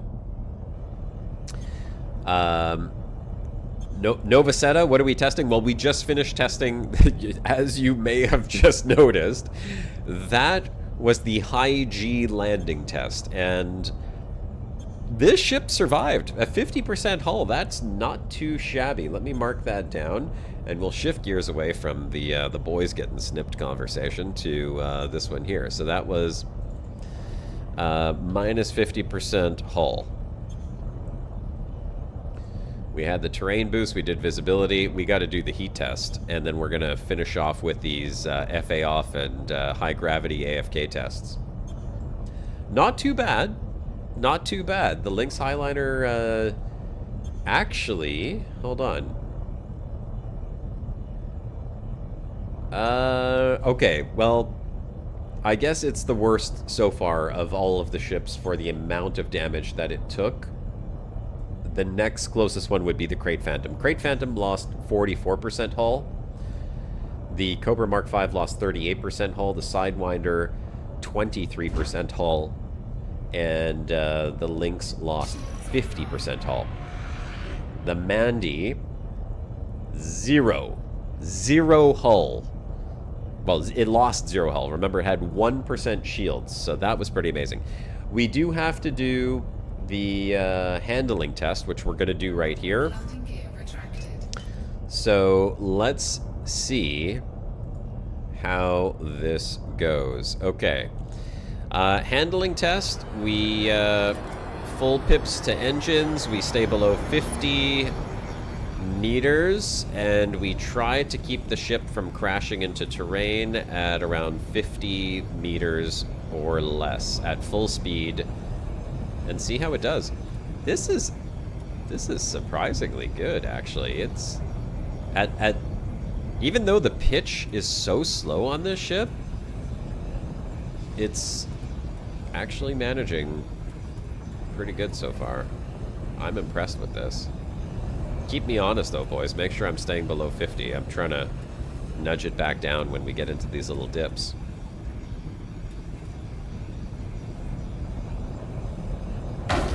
Okay, one little skip there. Not bad though. Not bad at all. This is surprising.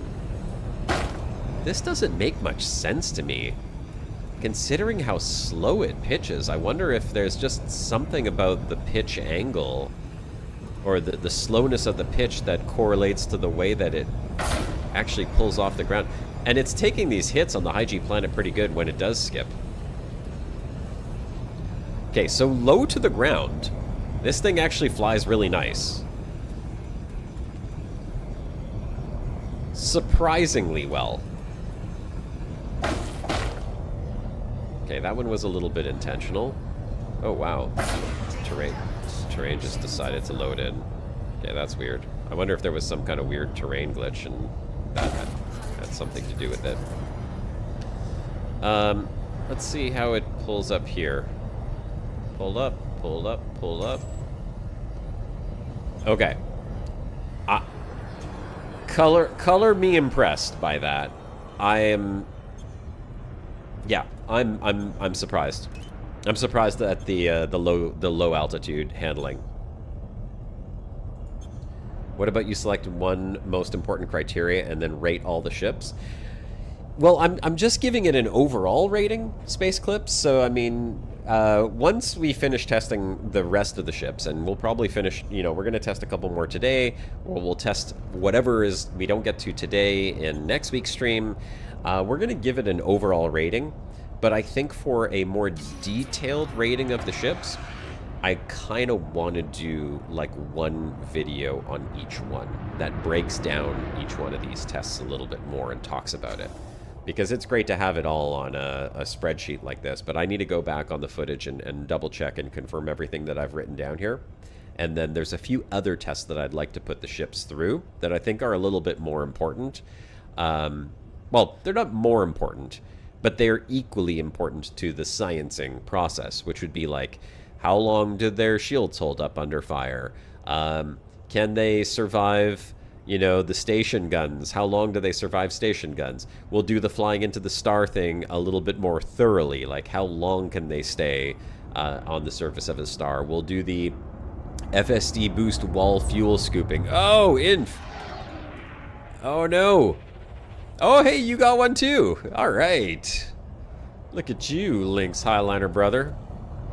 How well do they survive collisions? Like stuff like that, you know? Like this is what we need to be sciencing. Sorry about that.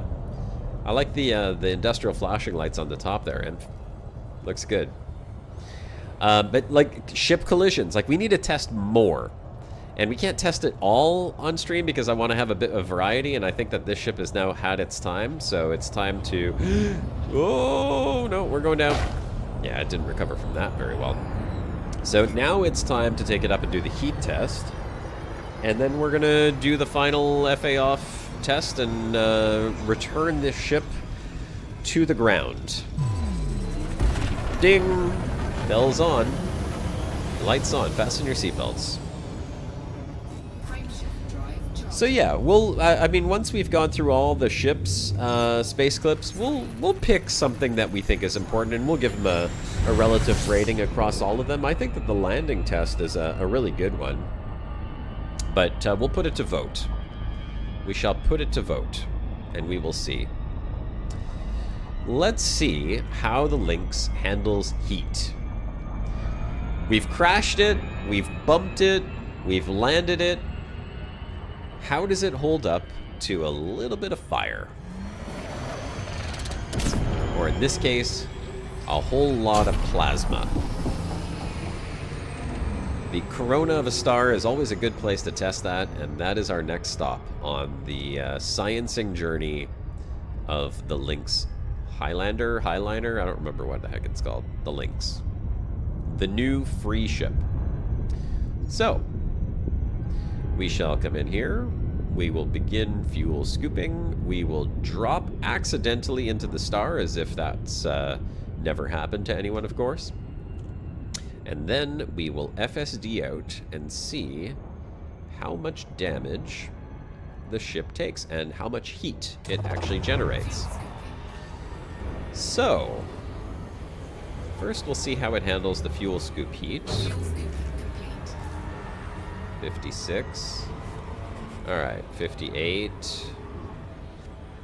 Heat management for fuel scooping, not bad. Let's drop in. Okay, it spiked to like 80 something there. I saw a little spike when it came in. Oh, that is impressive. That is an impressive CME right there. Look at that. I would not want to fly through that. Wow. I mean, that's 20 times the size of Earth right there. Just to put things into perspective. At least 20 times the size of Earth. That is crazy. Proturbant? Yeah, it's proturbant, all right. Wow, that is crazy. Hold on, I gotta capture a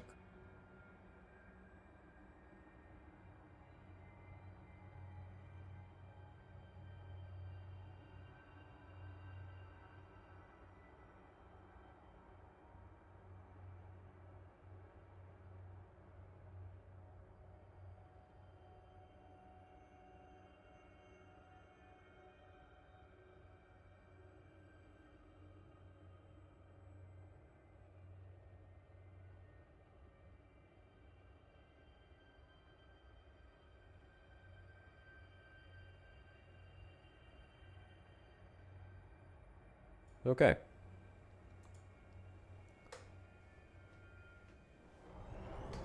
Wild. All right, let's see how she handles a little bit of heat. Are we ready? Baby solar prominence on the left. Yeah, no, that little prominence was just a small one. We got the star to our back. We are going to charge FSD. Frameshift drive charging. Watch the heat, boys. Watch the heat. Let's see how it does. Ready to engage.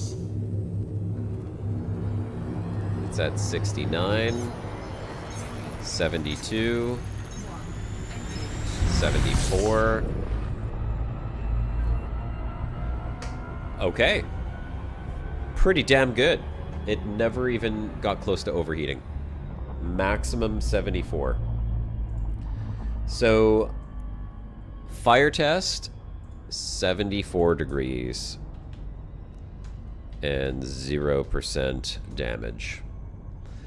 Let's see. That actually is third place. So Cobra was best. Mandy was second place. The Lynx is third place for handling heat. You know, I think that's kind of an important one for explorers, right? That one's an important one because we spend a lot of times refueling around stars, and it is very easy to accidentally drop in and have to boost out. Okay, let's go do the last and final test that this ship will have to do today. And that is, and we'll give you a choice on this one. Am I testing purely stock builds? It's not purely stock, but it's only purchased modules, Novaceta. So the logic behind this is that if you're a commander who is just joining into Elite Dangerous and you want to get out into exploration, and you know, there's a little bit of logic and then there's a little bit of just stupidity in how we figure these tests out, or how I figure these tests out.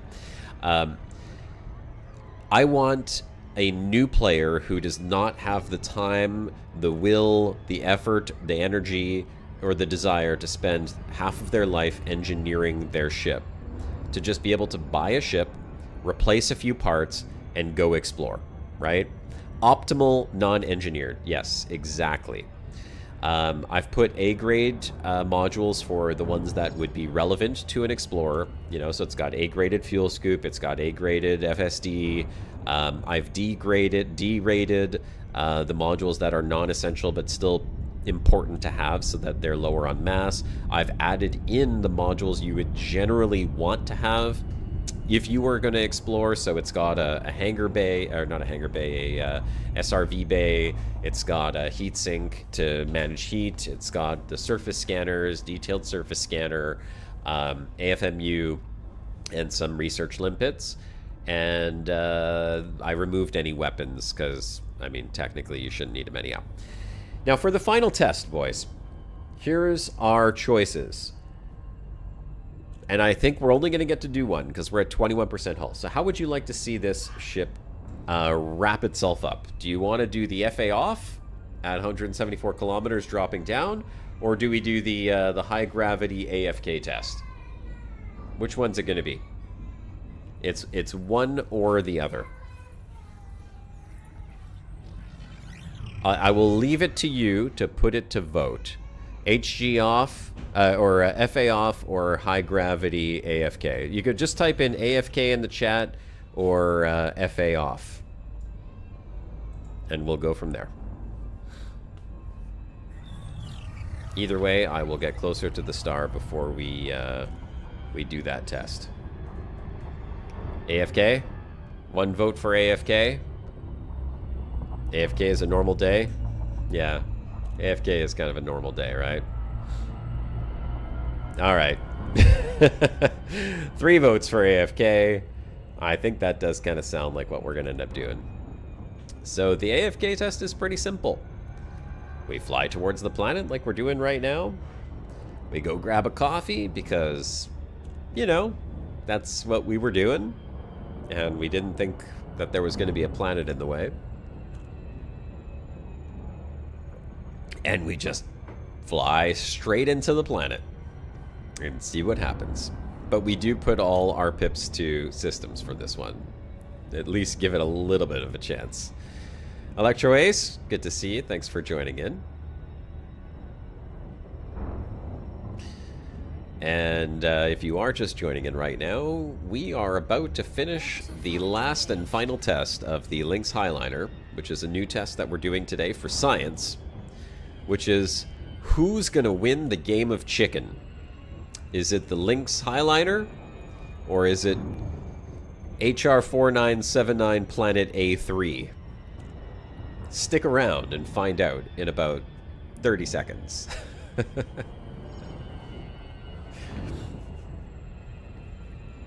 Let's see what happens. I mean, it's at 21% hull. There's absolutely no way. And this is a high G planet too, right? This is 2.87 Gs.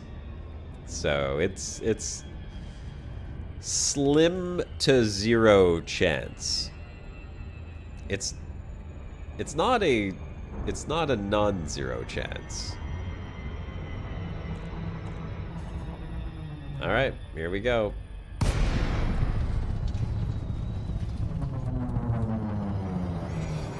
Glide failed too steep. Well, we're 15 kilometers and full throttle and heading straight towards the planet. It's gonna be fine. This is fine.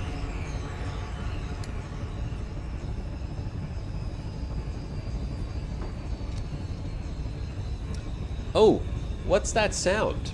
It sounds like I just came out of glide. I better go check on my ship and make sure everything's okay.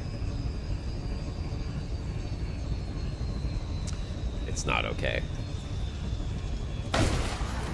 Nope. I didn't think so. Well, we can say that when it came to the AFK test, where are we here? AFK test started at 21%, but still failed.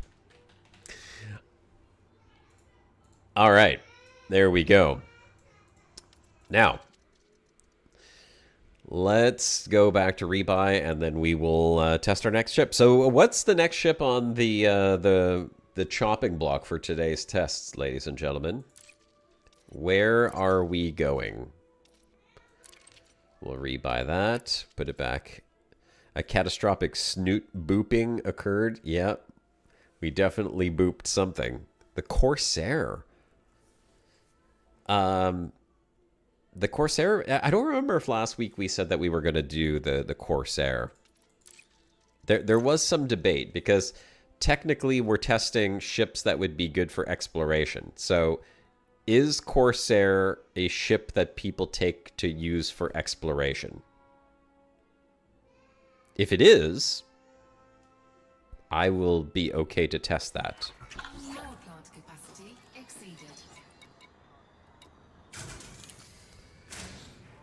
technically, we should be moving on to the big ships right now. We've already tested 3 medium ships. We did the Crate Phantom, we did the Mandalay, and we did the Lynx. Maybe we do a big ship now. I'll leave it to you guys. Would you like to see another medium ship? Or do we move on to large ships? Maybe, I mean, we have Anaconda. We have the Caspian. I don't know what other ships people use for exploration that would fall into the large category, but I mean, we have the Anaconda and the Caspian that we have to definitely science today. I think we can do it. Oh, I know Corsair is medium. That's why I'm saying we've already done 3 mediums. We only did 2 smalls, and we did 3 mediums. We have yet to do a large ship. I'm very curious about the science behind how those large ships handle the tests that we have put these other smaller ships through. Restrict speed until clear of the station perimeter.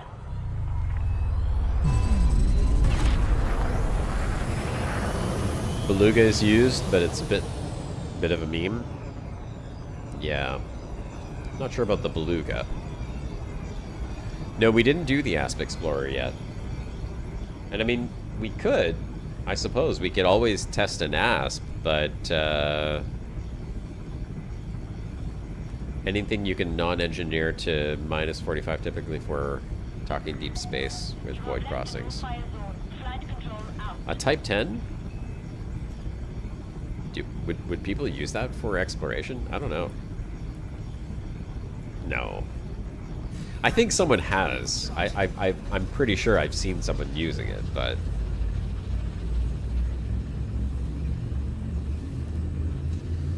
I mean, at least for these tests, I would rather just stick to ships that we would not consider, like, meme ships.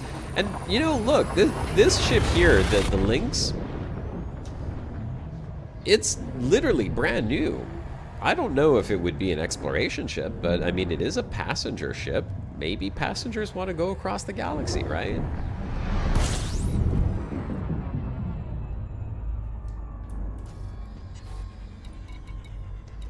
Let's go land while we figure this out.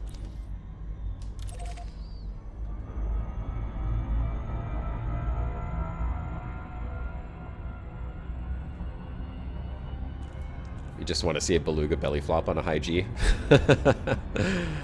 Cutters and corvettes are in Distant Worlds 3, but don't think you have the rank for them. No, I don't have the rank for a cutter or a corvette. For large ships, it's going to be Caspian, Anaconda, which I already have both of. Although I won't be blowing up my Caspian. I'll buy a new Caspian for the sake of science, because the Caspian already has some engineered modules on it. Actually, the Anaconda does too. I'm going to have to buy new ships for both of those tests. Actually, that's a good question. And you guys are the perfect audience to ask this to. What happens if you blow up a ship that has engineered modules? Do you lose the engineering when you rebuy the ship, or do you get back everything exactly the way that it was? Panther Clipper. Ooh, that's an interesting one. Yes, it does a lot of trucking to planet surface. You keep it when you rebuy. Okay, well, that's good. That's really good to know. So it's even hired pilots. I remember something like back in the day, your hired pilots would lose their rank or something if your ship was destroyed, right? It cost more, though? Oh, yeah, I guess that makes sense. I mean, you're paying for the full rebuy, including engineering modules. So it's not just the module grade, it's any modifications that you made are included in the rebuy cost, which is fine. I think that, I mean, it's a hell of a lot better than losing the modifications entirely. Oh, Star Citizen, you lose everything. Okay. Why does that not surprise me one bit? Not one bit.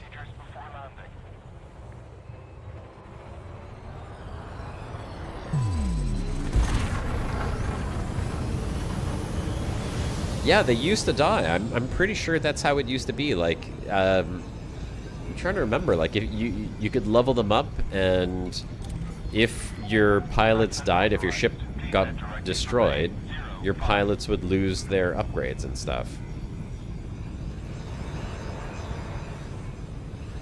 You know, Star Citizen is trying to make everything so realistic that I swear to God, they would literally make it so that if you ate rotten food in the game, that you get like an upset stomach in real life. If they could. I'm sure they would do that. That's their goal right now. They want you plugged into the game and experiencing everything for real. That's why they give you like 24-year sentences for committing crime in a game.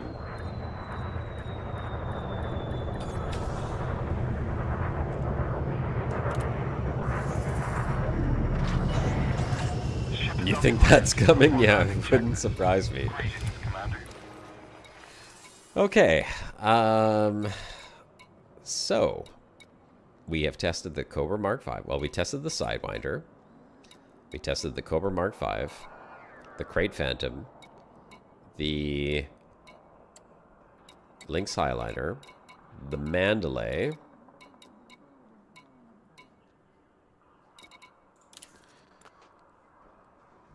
You think Chris Roberts went a little mad with power? I think he went a little mad. Period. I don't know if it has to do with power. Let's look at what we have left here. So, we have... There's the Orca, Fer-de-Lance, Mamba, Python. Let's keep looking here. So there's the Lynx. We've got the Type 9 Heavy. There's the Corsair. We already said that's a medium, right? Beluga is a large. Yeah, I don't know. Beluga... I don't think I've ever flown a Beluga before. It's a touring ship, right? Large size landing pads. We got the Anaconda, we got the Caspian, and the Panther Clipper. What do we do? You'll play on full release, so Bob, you'll never be playing Star Citizen, unfortunately. Choices here, folks. Tough choices. We have to make some tough choices right now. There are builds. There's exploration builds for the Beluga. I mean, it's definitely the least expensive of the science tests that we're going to do. Beluga, Anaconda, Caspian.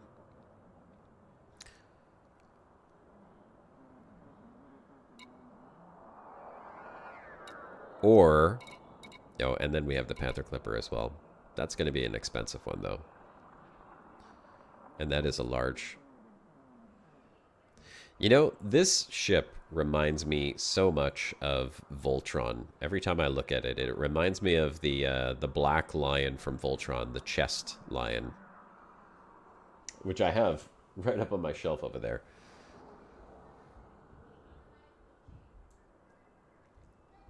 Okay. We are going to go... Panther, you could move to live in there. We got to put this to an official vote. So, type 1 in the chat if you want me to do Anaconda, 2 for Caspian, 3 for Panther Clipper.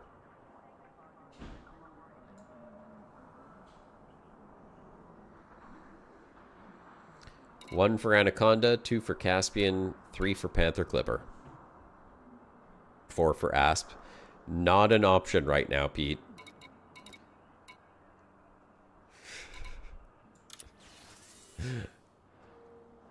There it is. 3, 3, 2, 3, 3, 3. 4, 4, 4, 4. Yay, Pete. Cheat. Cheat. 3, 3, 3, 3. 3. Okay. I think it's a Panther Clipper.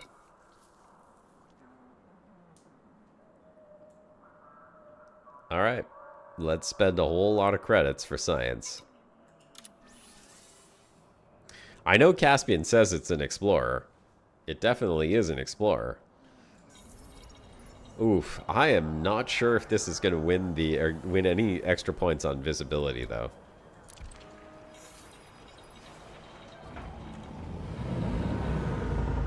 Wow. This is a big ship. I mean, I could tell just from the cockpit. Oh, I bet this looks amazing in VR. But the visibility is terrible. All right, let's take a look at it. It is really squished in here, isn't it?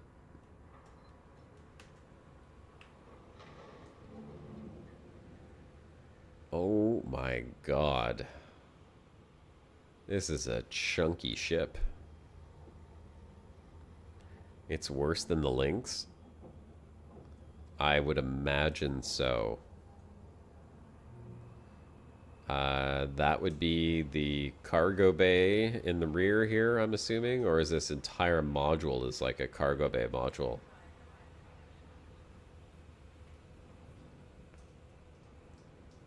And look at me, just tiny little dude sitting in the middle of this thing. Alright. Panther it is. It handles like an oil tanker. Well, I can't say that definitively yet. We're going to have to test it to make sure that we know exactly how it handles. Let's do it. Let's start with removing these.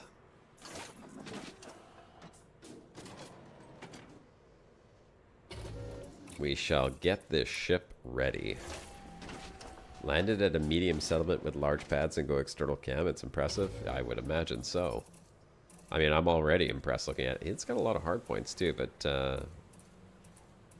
yeah, that's a big ship. All right. Let's put on the heatsink. We'll put on the shield booster, the mandatory OA. And then we'll put on the... Nope, none of that. We're going on to core. Power plant is an 8. 8. Wow. Oh, wait a second. Yeah, there it is. 8A, 8D. 8D is 64 tons. 8A is 80 tons. So we're doing 8D. Thrusters is going to be 8A. And Nova Seta, if you're still here, this is what you were asking about before, is how are we equipping this thing. So now you can kind of see the way that we've been doing this. It's pretty standard for every single ship. We're trying to match the modules as best as we can. So obviously we go with a A-rated FSD with SCO. The life support, we go with the lightest one possible, which is going to be the 5D. Because it doesn't even really matter at that point. When you're out in the black, that life support is not helping you. Power distributor, we go 7D.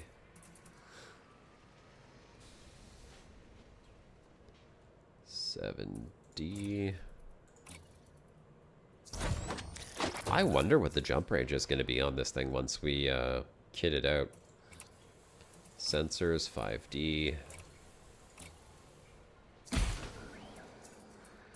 Okay, I will not forget the fuel scoop this time. Let's get rid of these cargo racks, because we don't need these. Shield generator, we're going to go with a D shield generator. Nope, that's shield cell banks. Where's my shield generator? Shield generator. Could probably even put a smaller shield generator. I don't think that the 7D is all that important.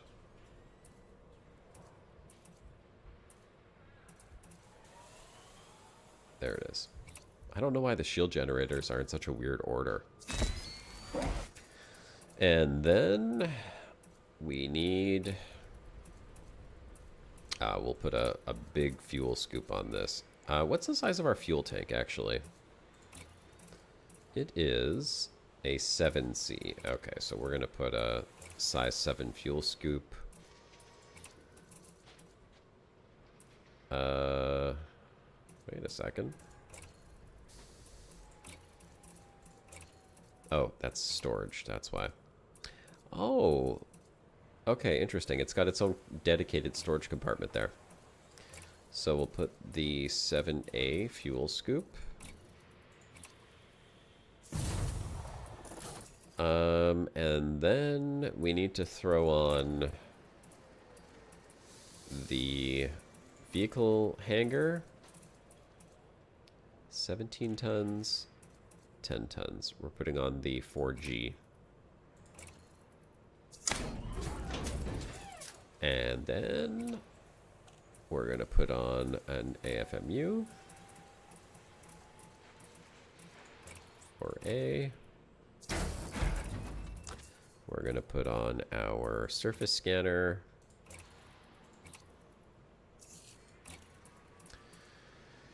And the research limpets.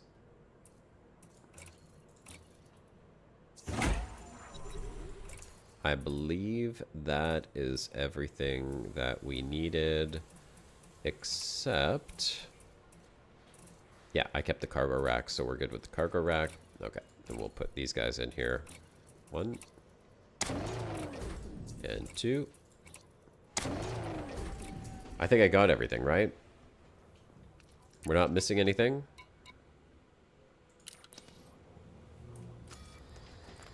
Let's see how we're doing. Okay, so you know what? I mean, power-wise, it's doing pretty good. That's pretty nice. Good job, Panther Clipper. Handled everything we threw on there like a boss. Now, what's our jump range on this thing? 21 and 23 unladen. It's not great. It's not horrible. It's not great, though. Let's launch and give it a test. It's an Explorer because it explodes itself by flying into the surface at 3,500 meters a second. Well, Pawn, we'll find out how well it handles this very, very soon. Oh, you're talking about the Caspian Exploder. Yeah, my Caspian has already flown itself into a couple of planets. I'm not going to lie. I was a bit surprised. Coming in off a glide on a... Oh, sorry, we're auto-launching here. The ship decided it wanted to do its own thing.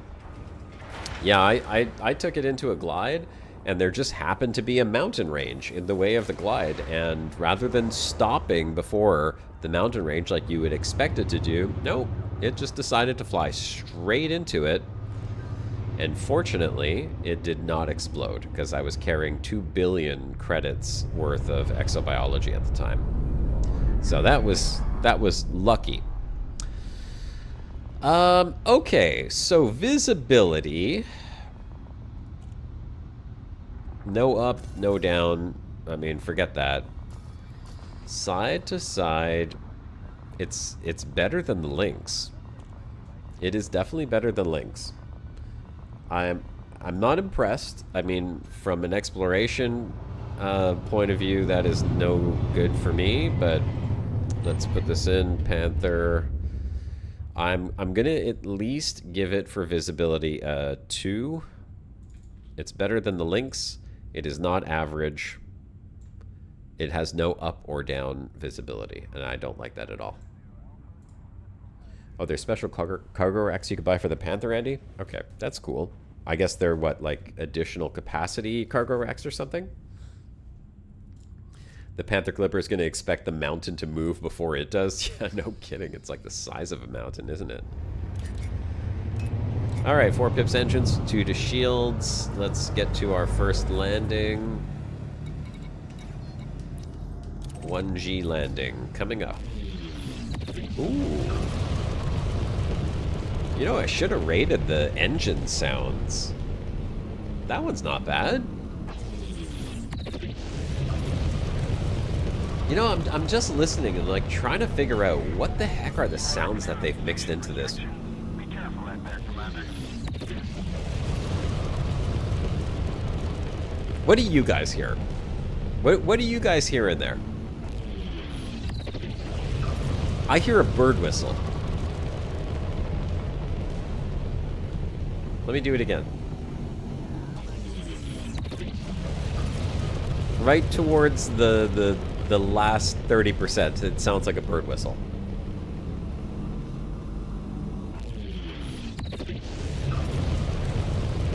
I'm pretty sure it is. Frameshift drive charging.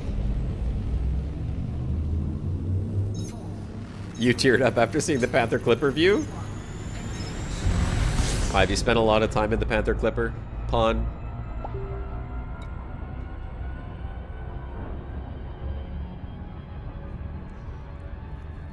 The engines purr like a panther, if panthers purr.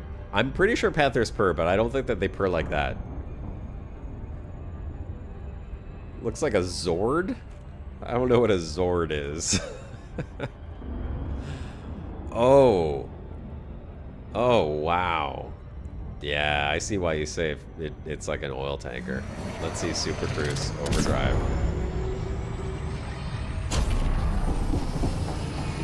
You know, I'm not gonna lie, the Super Cruise Overdrive did feel okay, even though it was a short one. Oh, this is bad though.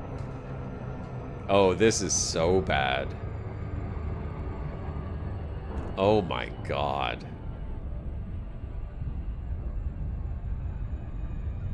This is so slow. Holy crap. No, if it handles like this in atmosphere, this thing is not going to land. Yeah, no, that is terrible. Oh, I'm smiling just to stop myself from crying how bad that is. It's faster to drop from Super Cruise and turn around that way. I see why you would say that, Bob. That is painfully slow. Oh my god, like everything in this feels slow. Okay, so oil tanker is definitely an accurate way of describing how this feels right now. I've never driven an oil tanker before, obviously, but if I could, you know, try to imagine what it would be like, it's this. Wow. Okay. Well, we'll see how it handles landing. You spent too much time in the Panther doing colonization? Yep. I mean, this is the colonization ship, right? This is what everyone's using for it. What did you guys say you could get into here? Like 12,000... Was it 1,200 or 12,000 cargo? I don't remember. Orbital flight engaged. Landing test number 1. How does it handle 1G landing, and how quickly can we find a parking spot? 1,200. Okay. Yeah, 12,000 would be pretty nice. Where is our landing spot? I guess it's here. In the white area. Alright. 57 degrees, down bubble. Panther Clipper coming in for landing test number 1. For science! How bad is this going to be? 1302 on yours, Infwell? Look at you, boss. You got the big cargo rack going on there, hey? I can't check out the external camera when I land because I have to do this landing quite precisely to make it work the same way. Throttle to full, 57 degrees down, and we pull up and throttle back at 1.2 kilometers. Landing gear down. Oh my god! Oh my god. Well, I mean, in all fairness, it didn't take that much hull damage, 89%. So it only lost 11% on the hull, but that was a bad recovery.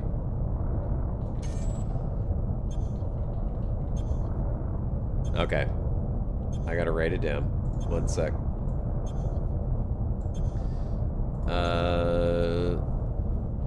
Lost. Scan detected. Why can't I write here? Scan detected. There we go. Lost 11% hull. Okay. Let's see how it lands. Landing gear retracted. If that's even possible.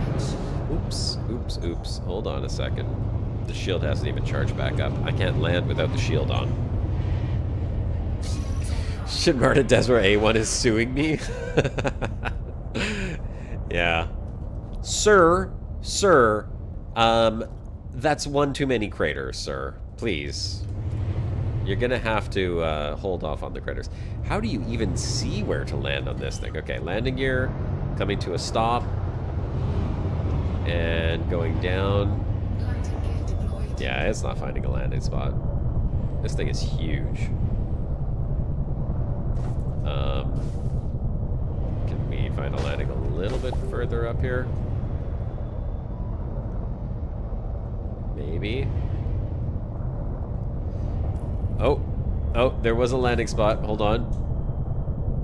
I should be timing this. That's how I should gauge it. I mean, I'm just going by, like, how... Okay. I could already tell you the landing is crap. Let's do Panther Clipper landing 1. That is the worst of all the landings that it's had so far. And I know that we're kind of in a bad spot here. This is not quite the same terrain as the other ships, but it's not that far off. Let me fly over here to an area that's a little bit, kind of a little bit smoother. The visibility on this, though, I'm almost want to change my mind and put it down to a 1 for the visibility, because, like, all you could see is forward.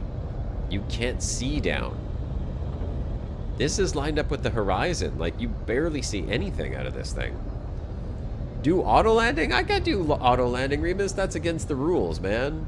Incoming repair limpet. That is against the rules. We don't auto land. Okay, repair limpet failed. I'm going too fast. Hold on a sec on that repair limpet.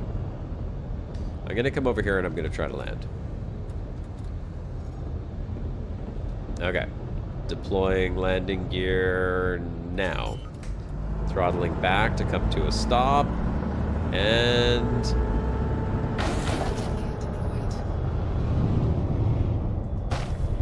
Can we even find a spot to land?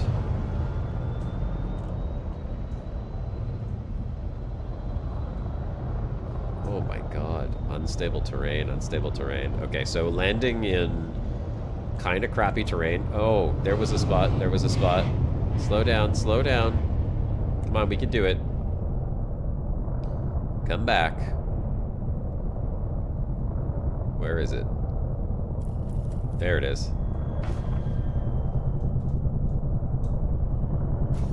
Uh-oh. Hey, okay, we landed. There we go. Yeah, definitely a 1 for landing. That is terrible. Oh my gosh. With the legs like that, you would expect that it would just, like, extend the legs and just be able to land anywhere, right? Like, come on, a Panther is going to be able to land on unstable terrain. It's not even lined up. Look at that. One leg's not even on the ground. Okay, definitely a 1 on landing. Look at this. We're not even touching the ground here. Okay. 1 landing. I would give it a 0 if I could, but we don't have a 0 rating on this. It looks nice. It's a cool looking ship. Visibility sucks, though. I'm downgrading its visibility. I'm putting the visibility to a 1. And I'm almost thinking of upgrading the visibility on the Lynx. 0 for worst landing. I can't give it worse than 1. It's 1 through 5. But 1 is bad enough. We don't need to give it a 0. We get it. It's horrible. All right, shields are full. 4 pips to engines. We're gonna do the bump and boost test now and see how does this thing handle that. Spike, I want to just topple you over. What happens if I fly into you? Let's see.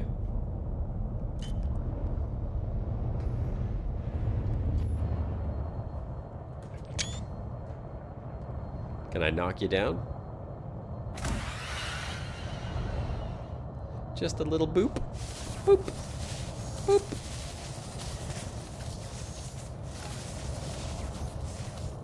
Nope. I can't. Wow, you'd think with the mass of this thing. Nope. Okay, physics broken. Physics broken. That's ridiculous. Come on. Really? Well, the Lynx is a hardy ship, not gonna lie. A new elite sport? Yeah, spaceship bowling? Unfortunately, it just doesn't work. I couldn't even knock him down. Hey, here. No, if you put FA off, the ship's not even gonna sit up. Here, try that. Try that. See if you could put the ship into that position with FA off. Can you?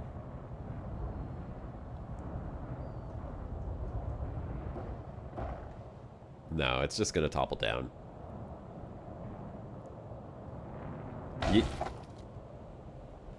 Okay. Let me slowly turn my way over there.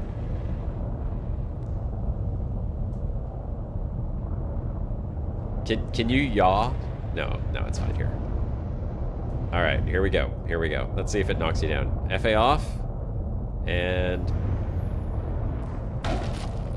go.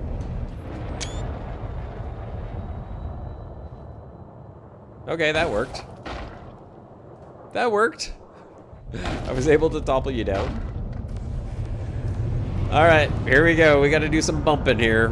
Bumping and grinding. Let's see how she handles. We're at 86% hull.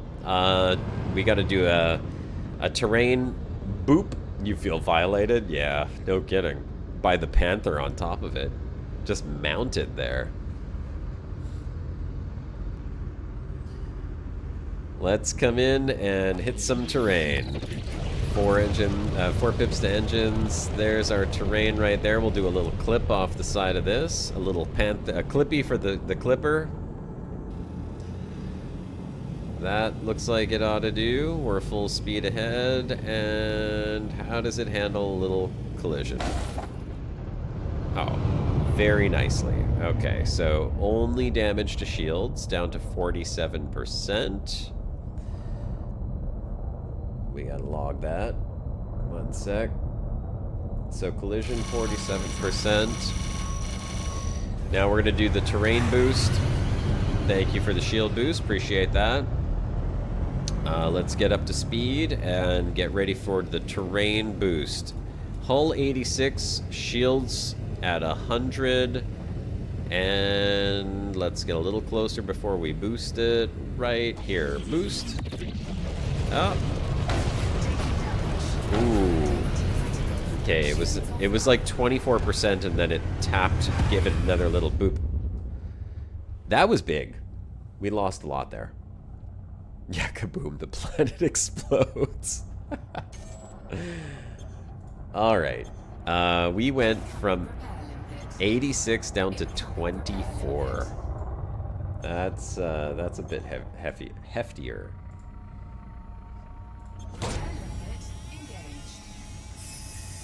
So, terrain boost. Lost 62% hull.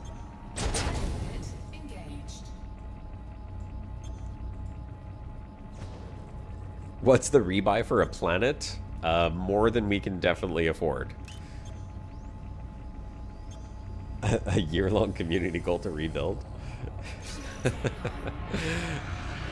I'll let the repair limpet do its thing before.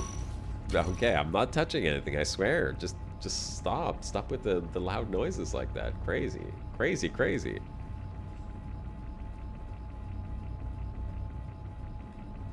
Okay, gentlemen, I'm going to let the repair limpet do its thing. I'm going to just go refill my water. Give me 1 minute. I'll be right back.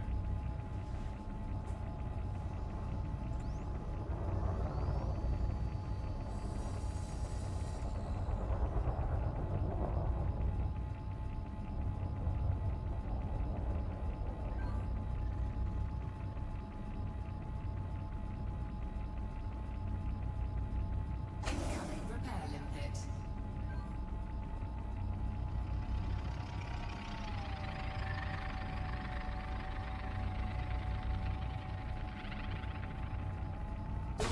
Limpet successful. Repair limpet successful.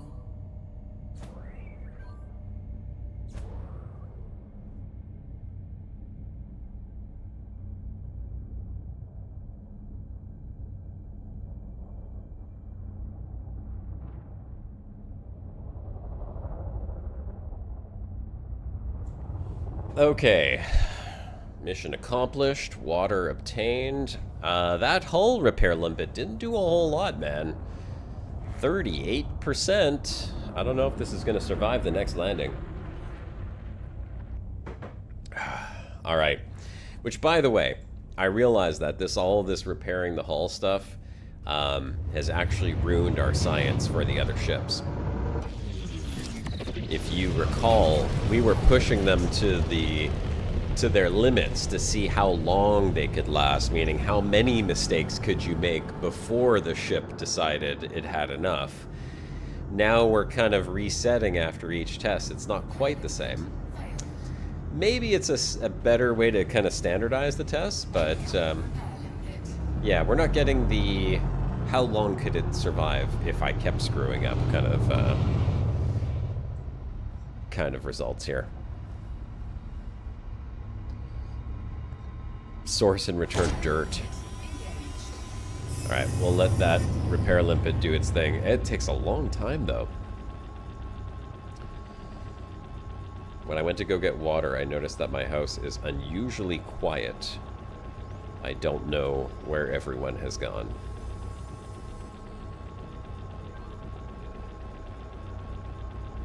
Oh, it's a small repair limpet? Okay. My buddy's playing some Diablo 4 right now. He sent me a picture of all the mythic uniques he just got off of an escalation. It's like some new thing where if you kill a boss, it can open a portal and let you into another dungeon that has 2 bosses, and then another portal can open up and has like 3 bosses, and it's very rare and unusual for that to happen, but he got a whole bunch of loot. Size 3 repair limpet is insanity. Insanity in terms... Oh, look, it's not doing anything. So, can I go to Super Cruise with this repair limpet on? Here's hoping. We'll find out. 4, 3, 2, 1. For science. We got to science the repair limpets. Okay, that did not work. So, next stop is right over here. I hope we can jump here. Uh-oh. Oh, no. Oh, we've lost the star system, folks. It's gone. It doesn't exist anymore. Why does this keep happening to me? Where, I mean, planets disappear, now an entire star system has disappeared? What's up with that? Reset my filters? I haven't changed anything on my filters. How do I reset them? How do I... hold on. See, that filter's on, but we're not doing that. It's just gone. Go to star class. I have them all selected. I'm telling you. Have you tried turning them on and off again? Yep. That doesn't work. I'll try realistic. There it is. It's still there. How do you lose an entire star system? Frameshift drive charging. Alright. We're good. Reboot repair? No, we've tried that before. That doesn't always work. I think that it just, like, somehow the game knows that I've been going there. It's like, no, we don't want you breaking our planets. Oh no, he's bringing the Panther. Hide the star system. Hide it.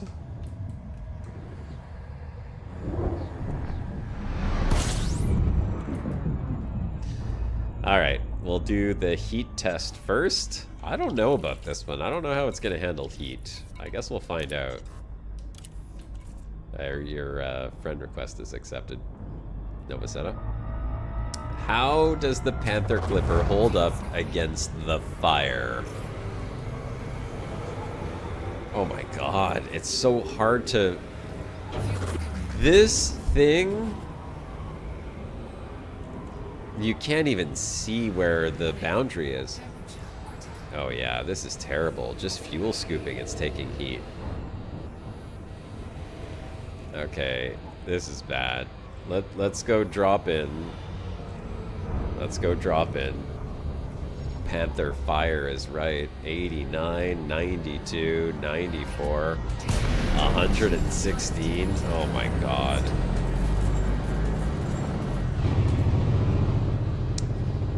This is gonna be bad. Let's see what happens. We'll let it cool down. And that was, what was that, 116? Just fuel scooping? Crazy. We'll get our planet selected before we go. Planet 1, right here.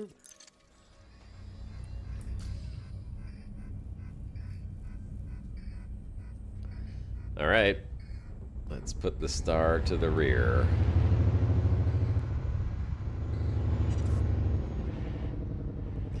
Here we go. We are at 50% hull. Oh, look at the heat already. 80, 90, 93, 100, 110, 13, 15, 18, 20. Oh boy. 130, 132, 134, 37, 139.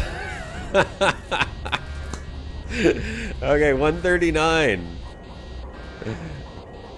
139. All right. Under the heat of the sun, the Panther Clipper went to 139 heat and still took 0 hull damage, though. Not too bad. Not too bad. No hull damage.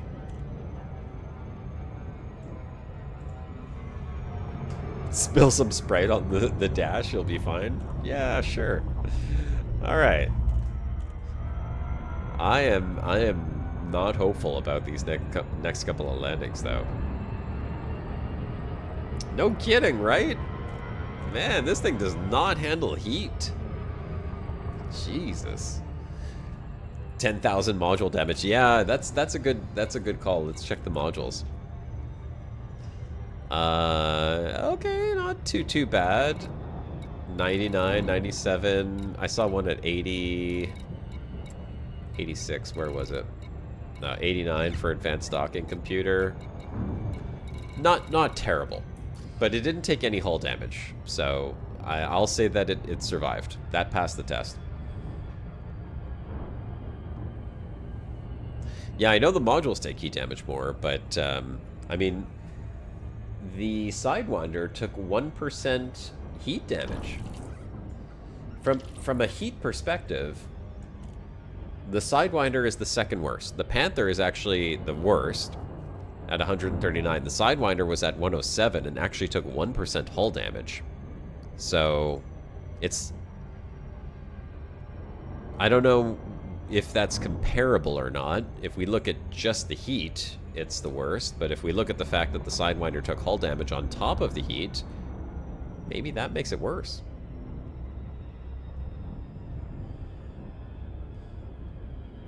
Let's go for some big landings now.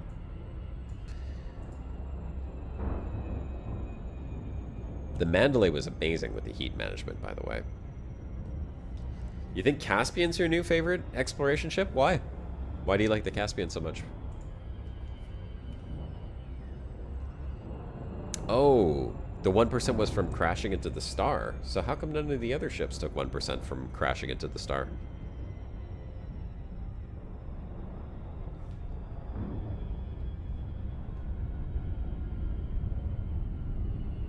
That's interesting. None of the other ones took any damage.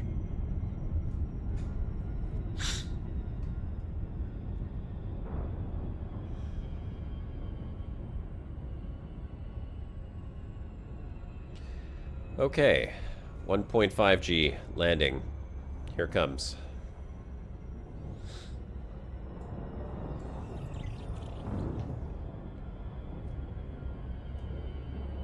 Gotta aim for one of the little orange areas. Right about here ought to work.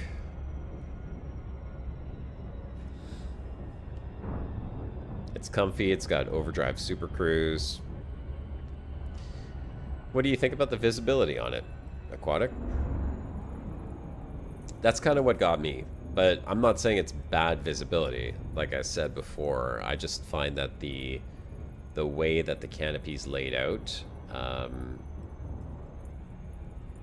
well, I mean, you do have a crossbar right in your line of sight. I mean, even the Panther Clipper doesn't have that crossbar. It doesn't have a crossbar, mind you. It's a very narrow window here. But I feel like this is less obstructive than in the Caspian. Alright, 57 degrees. You need to try it in VR? Yeah, please. What ship did I try? You know what? I plugged my headset in when I was still in the ASP. And that was very familiar to me. But I have not tried the Caspian Explorer in VR yet. So I mean, maybe that feels really cool. VR does change your whole perspective on the game, right?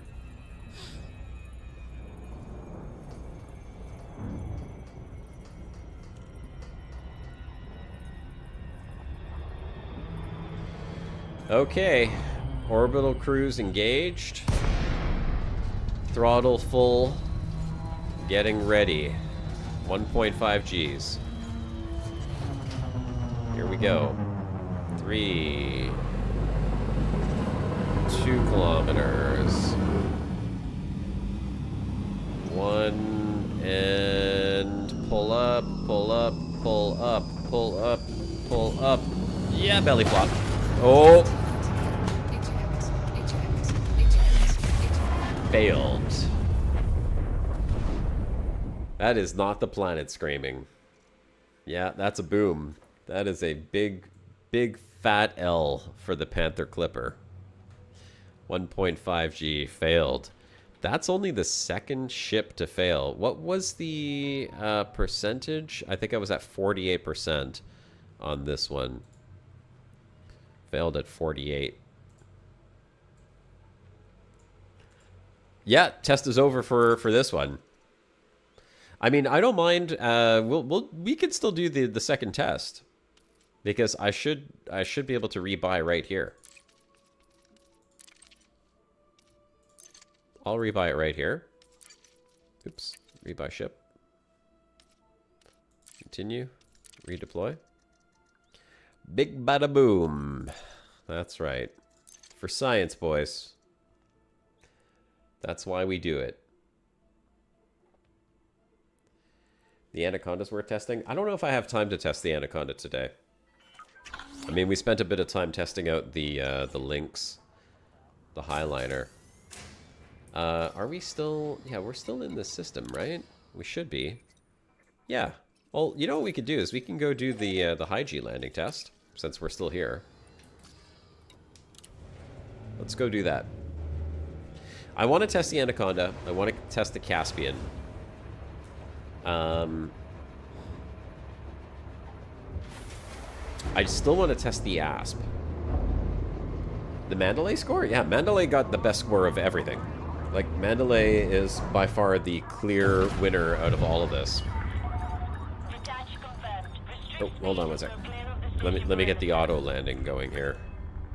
Go, do your thing. Or auto launching. Okay, so Mandy has a 4 for landing, which is good. The higher the better. It had a perfect entry on 1.5G, 0% shield loss. It had 0 hull damage on the 2.87G landing, down to 1% shield, 0 hull loss. The terrain boost had only lost 30% of its hull. It's got a 4 for visibility. Heat is the second best heat management. And then we did these 2 crazy tests, 2 ridiculous crazy tests, where I turned FA off on the high G planet at 174 kilometers and just let it plummet straight down. It hit the ground, and it still had 15% hull left. And then we did, or sorry, that's the FA off. Then we did the high gravity AFK test, where I literally flew straight down into the planet, full throttle, and it had 60% hull after that. So 2 crazy tests. The Mandalay is ridiculously good at survival. Scan detected. What could genuinely get a 1 for heat? Well, the Mandalay technically would be a 1 if we're rating it just for heat management. No, excuse me. The Cobra Mark V was the best for heat management. The Mandalay was a very close second, with only 3 degrees higher than what the Cobra had achieved. So heat management, Mandy would be the second best. But, I mean, survivability, and really, that's why we're crashing all these ships, is because that's what kills explorers, right? It's accidentally crashing into the ground, accidentally scraping into the ground, accidentally boosting into the ground. You know, landing without your landing gear down by accident. All of those things. You request a retest? I will very likely, as I mentioned, be redoing a lot of these tests in a even more scientific way, and adding more tests in for the videos that I have planned. Go full throttle to escape vector and then turn on the FSD.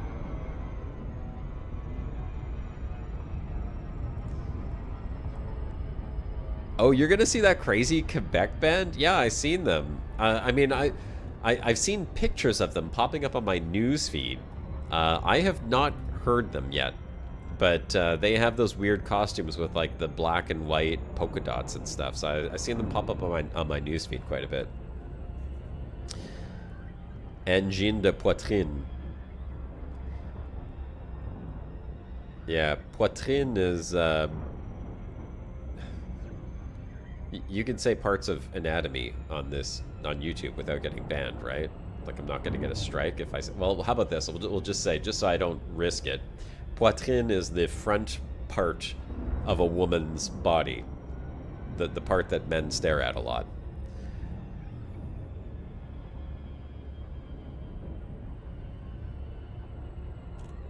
Engine de poitrine. Yeah. Their music is crazy? I haven't heard it at all. I'll have to give it a listen. So where are you going to see them? Are you going to see them in Quebec, or are they touring?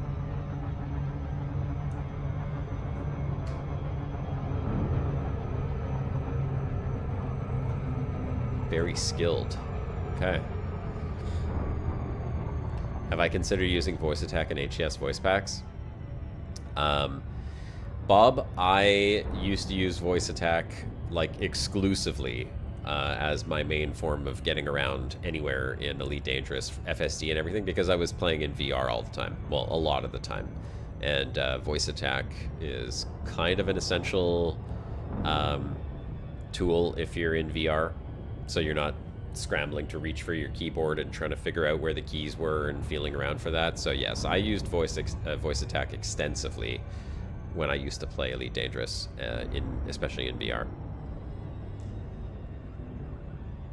Yeah, you know, Top Laser, I have always tried to keep my channel as family friendly as possible. My parents raised me good, you know, and so I do try to keep it as family friendly as possible. I'm not opposed to saying those words, and I mean, I'm sure that maybe most people will probably just not care, but it's a line that I won't cross on my normal streams. I am trying to remember. I feel like there was a time a long time ago when I was much more active on YouTube where I did like these after dark shows where the censorship was off, but I don't think any of those are actually uploaded on YouTube. So they may have just been live streams that just stayed on the live stream. Thought we were talking about ankles. Definitely not ankles. All right, let's do the high G landing, and then we'll do the AFK test.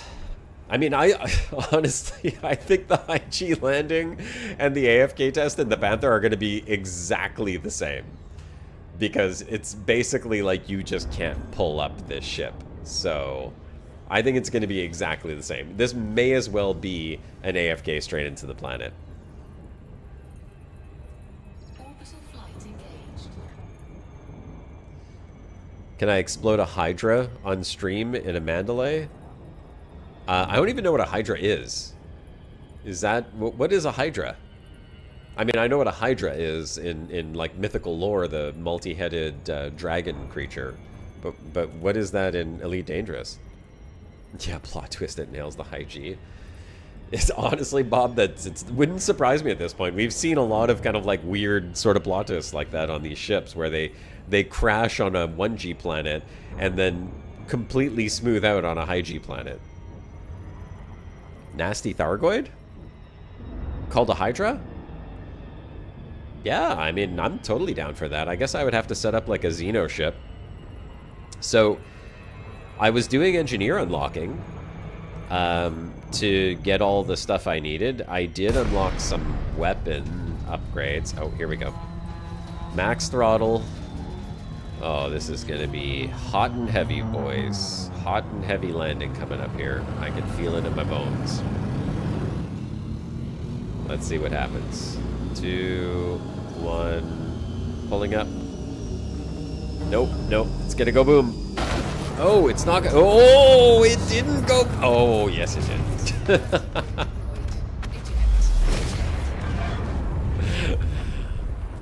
Yeah.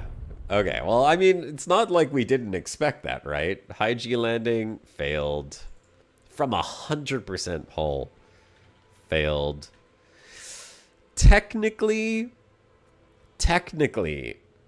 it only lost 95% hull. I saw it, it said 5%.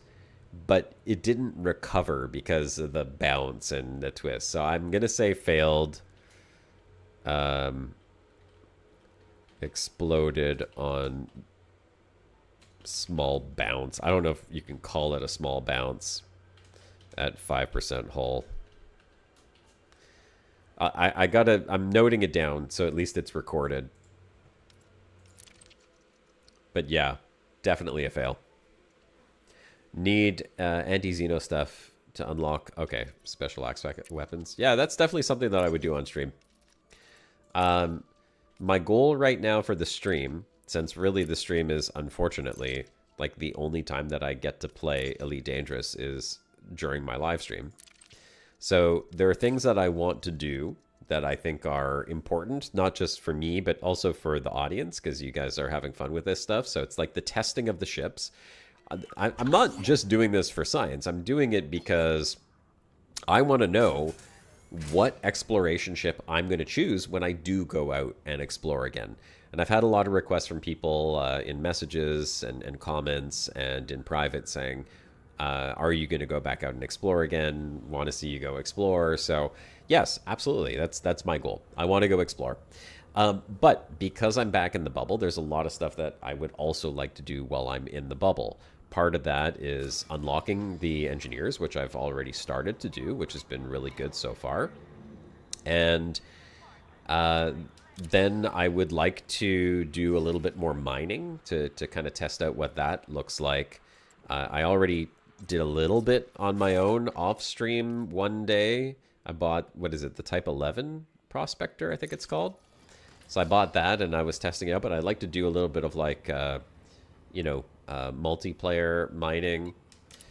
I would like to see some on-foot combat. I'm really interested in checking that out. The Thargoid combat, that's also something I'd really like to see. I've only seen clips of it in like YouTube videos and stuff like that, so I'd like to try that out. Colonization, I don't know how much of that we're actually going to do, but I think if we could pull together as a community, maybe before I leave the bubble, we could get like a hawk's nest going somewhere. I got a Panther Clipper to do it now, so, you know, nothing saying we can't. So colonization, I've done a bit of combat already. I'm having fun with all of that stuff. And then, when we've checked all of those things off the list, and after all this testing, which is all for the sake of science and exploration, then whatever ship we've landed on as being the ultimate exploration vehicle, I'm going to take it and I'm going to fly back out into the black, and I'm going exploring, and I'm going to go ham on the galaxy. Plain and simple. Because I miss exploration, and that's always been my kick. But we'll do all of those things. Anything you guys want to see on stream, you just let me know. If you want to see anti-Xeno stuff, we're doing it. Go engineer the Mandalay. Well, I mean, from a survival, just from a survival, through a survival lens, Mandalay is definitely the best. Heat management is amazing. The landing, it got, I mean, I gave it a 4 on 5 landing. The collision tests, it passed with flying colors. The heat test, it did phenomenal. The visibility on the Mandalay, I even gave it a 4 for visibility. It's actually really good. So yeah, I got a feeling that Mandalay so far might be the ship. That said, we haven't tested the Asp Explorer yet, which I'm very familiar with, obviously, but I still got to put it through the ropes. I got to test that ship out. And I don't know how the Asp is going to do. It might be great, or it might just be trash compared to the Mandalay.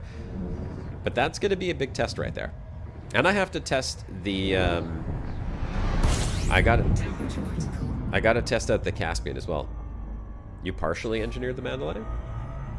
Yeah, look at this one. Temperature critical. What? Are you kidding? Temperature critical just jumping from one system to the next? Give me a break. This thing is such a heat-hungry ship. Okay. I don't even want to fly it in. I'm just going to set the oil tanker on cruise control, point towards Jameson, and leave it do its thing. Panther Clipper, not an exploration vessel.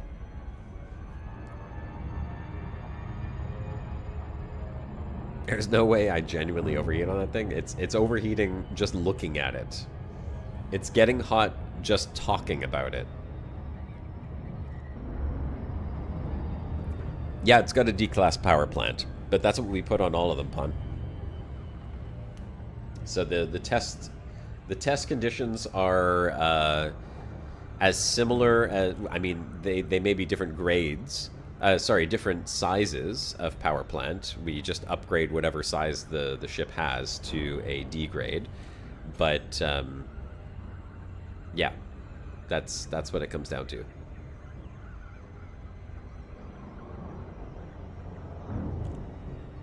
Yeah, it was amazing. Why? because we don't really need an A-rated power plant. D is lighter weight, and if we're talking about exploration, the whole idea is you want to keep your weight as light as possible so that you could jump further. It's all about jump distance management. Plus, if you're exploring, you don't need that much power to do a whole lot of anything, really. I mean, the most you're doing is, you know, landing your ship on planets and honking your discovery scanner and sending off some surface probes. So you don't have to worry about, like, shields and lasers and all of that stuff.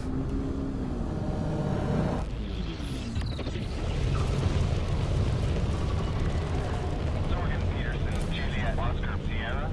Please submit a standard docking request before attempting to land. Request denied. Resubmit request within 7,500 meters. The A-class power plant has less mass, less heat, more power, and more integrity. Oh, lower size.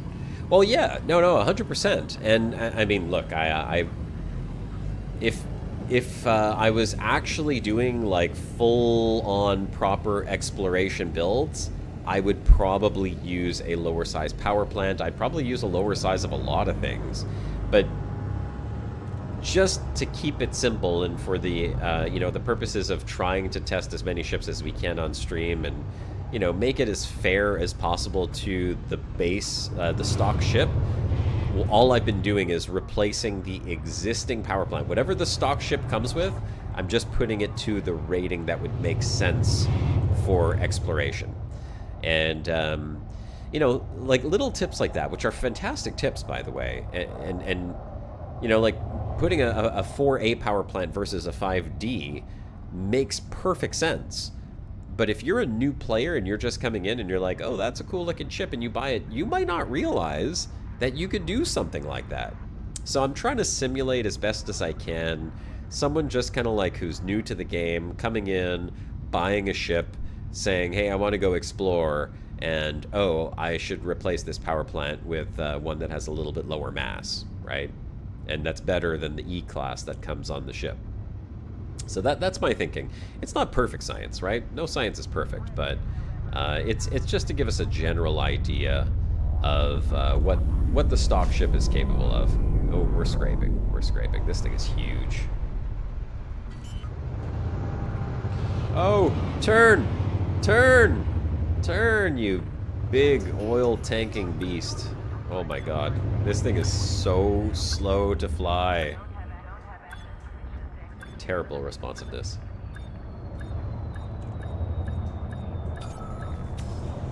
Alright.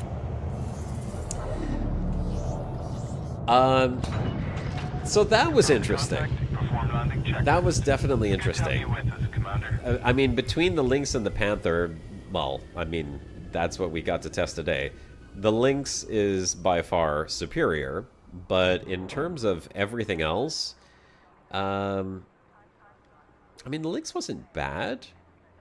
It did do pretty good as compared to some of the other ships, but it wasn't great. We didn't check jump range on it, mind you, but that's not important for these tests. This is more of a durability test.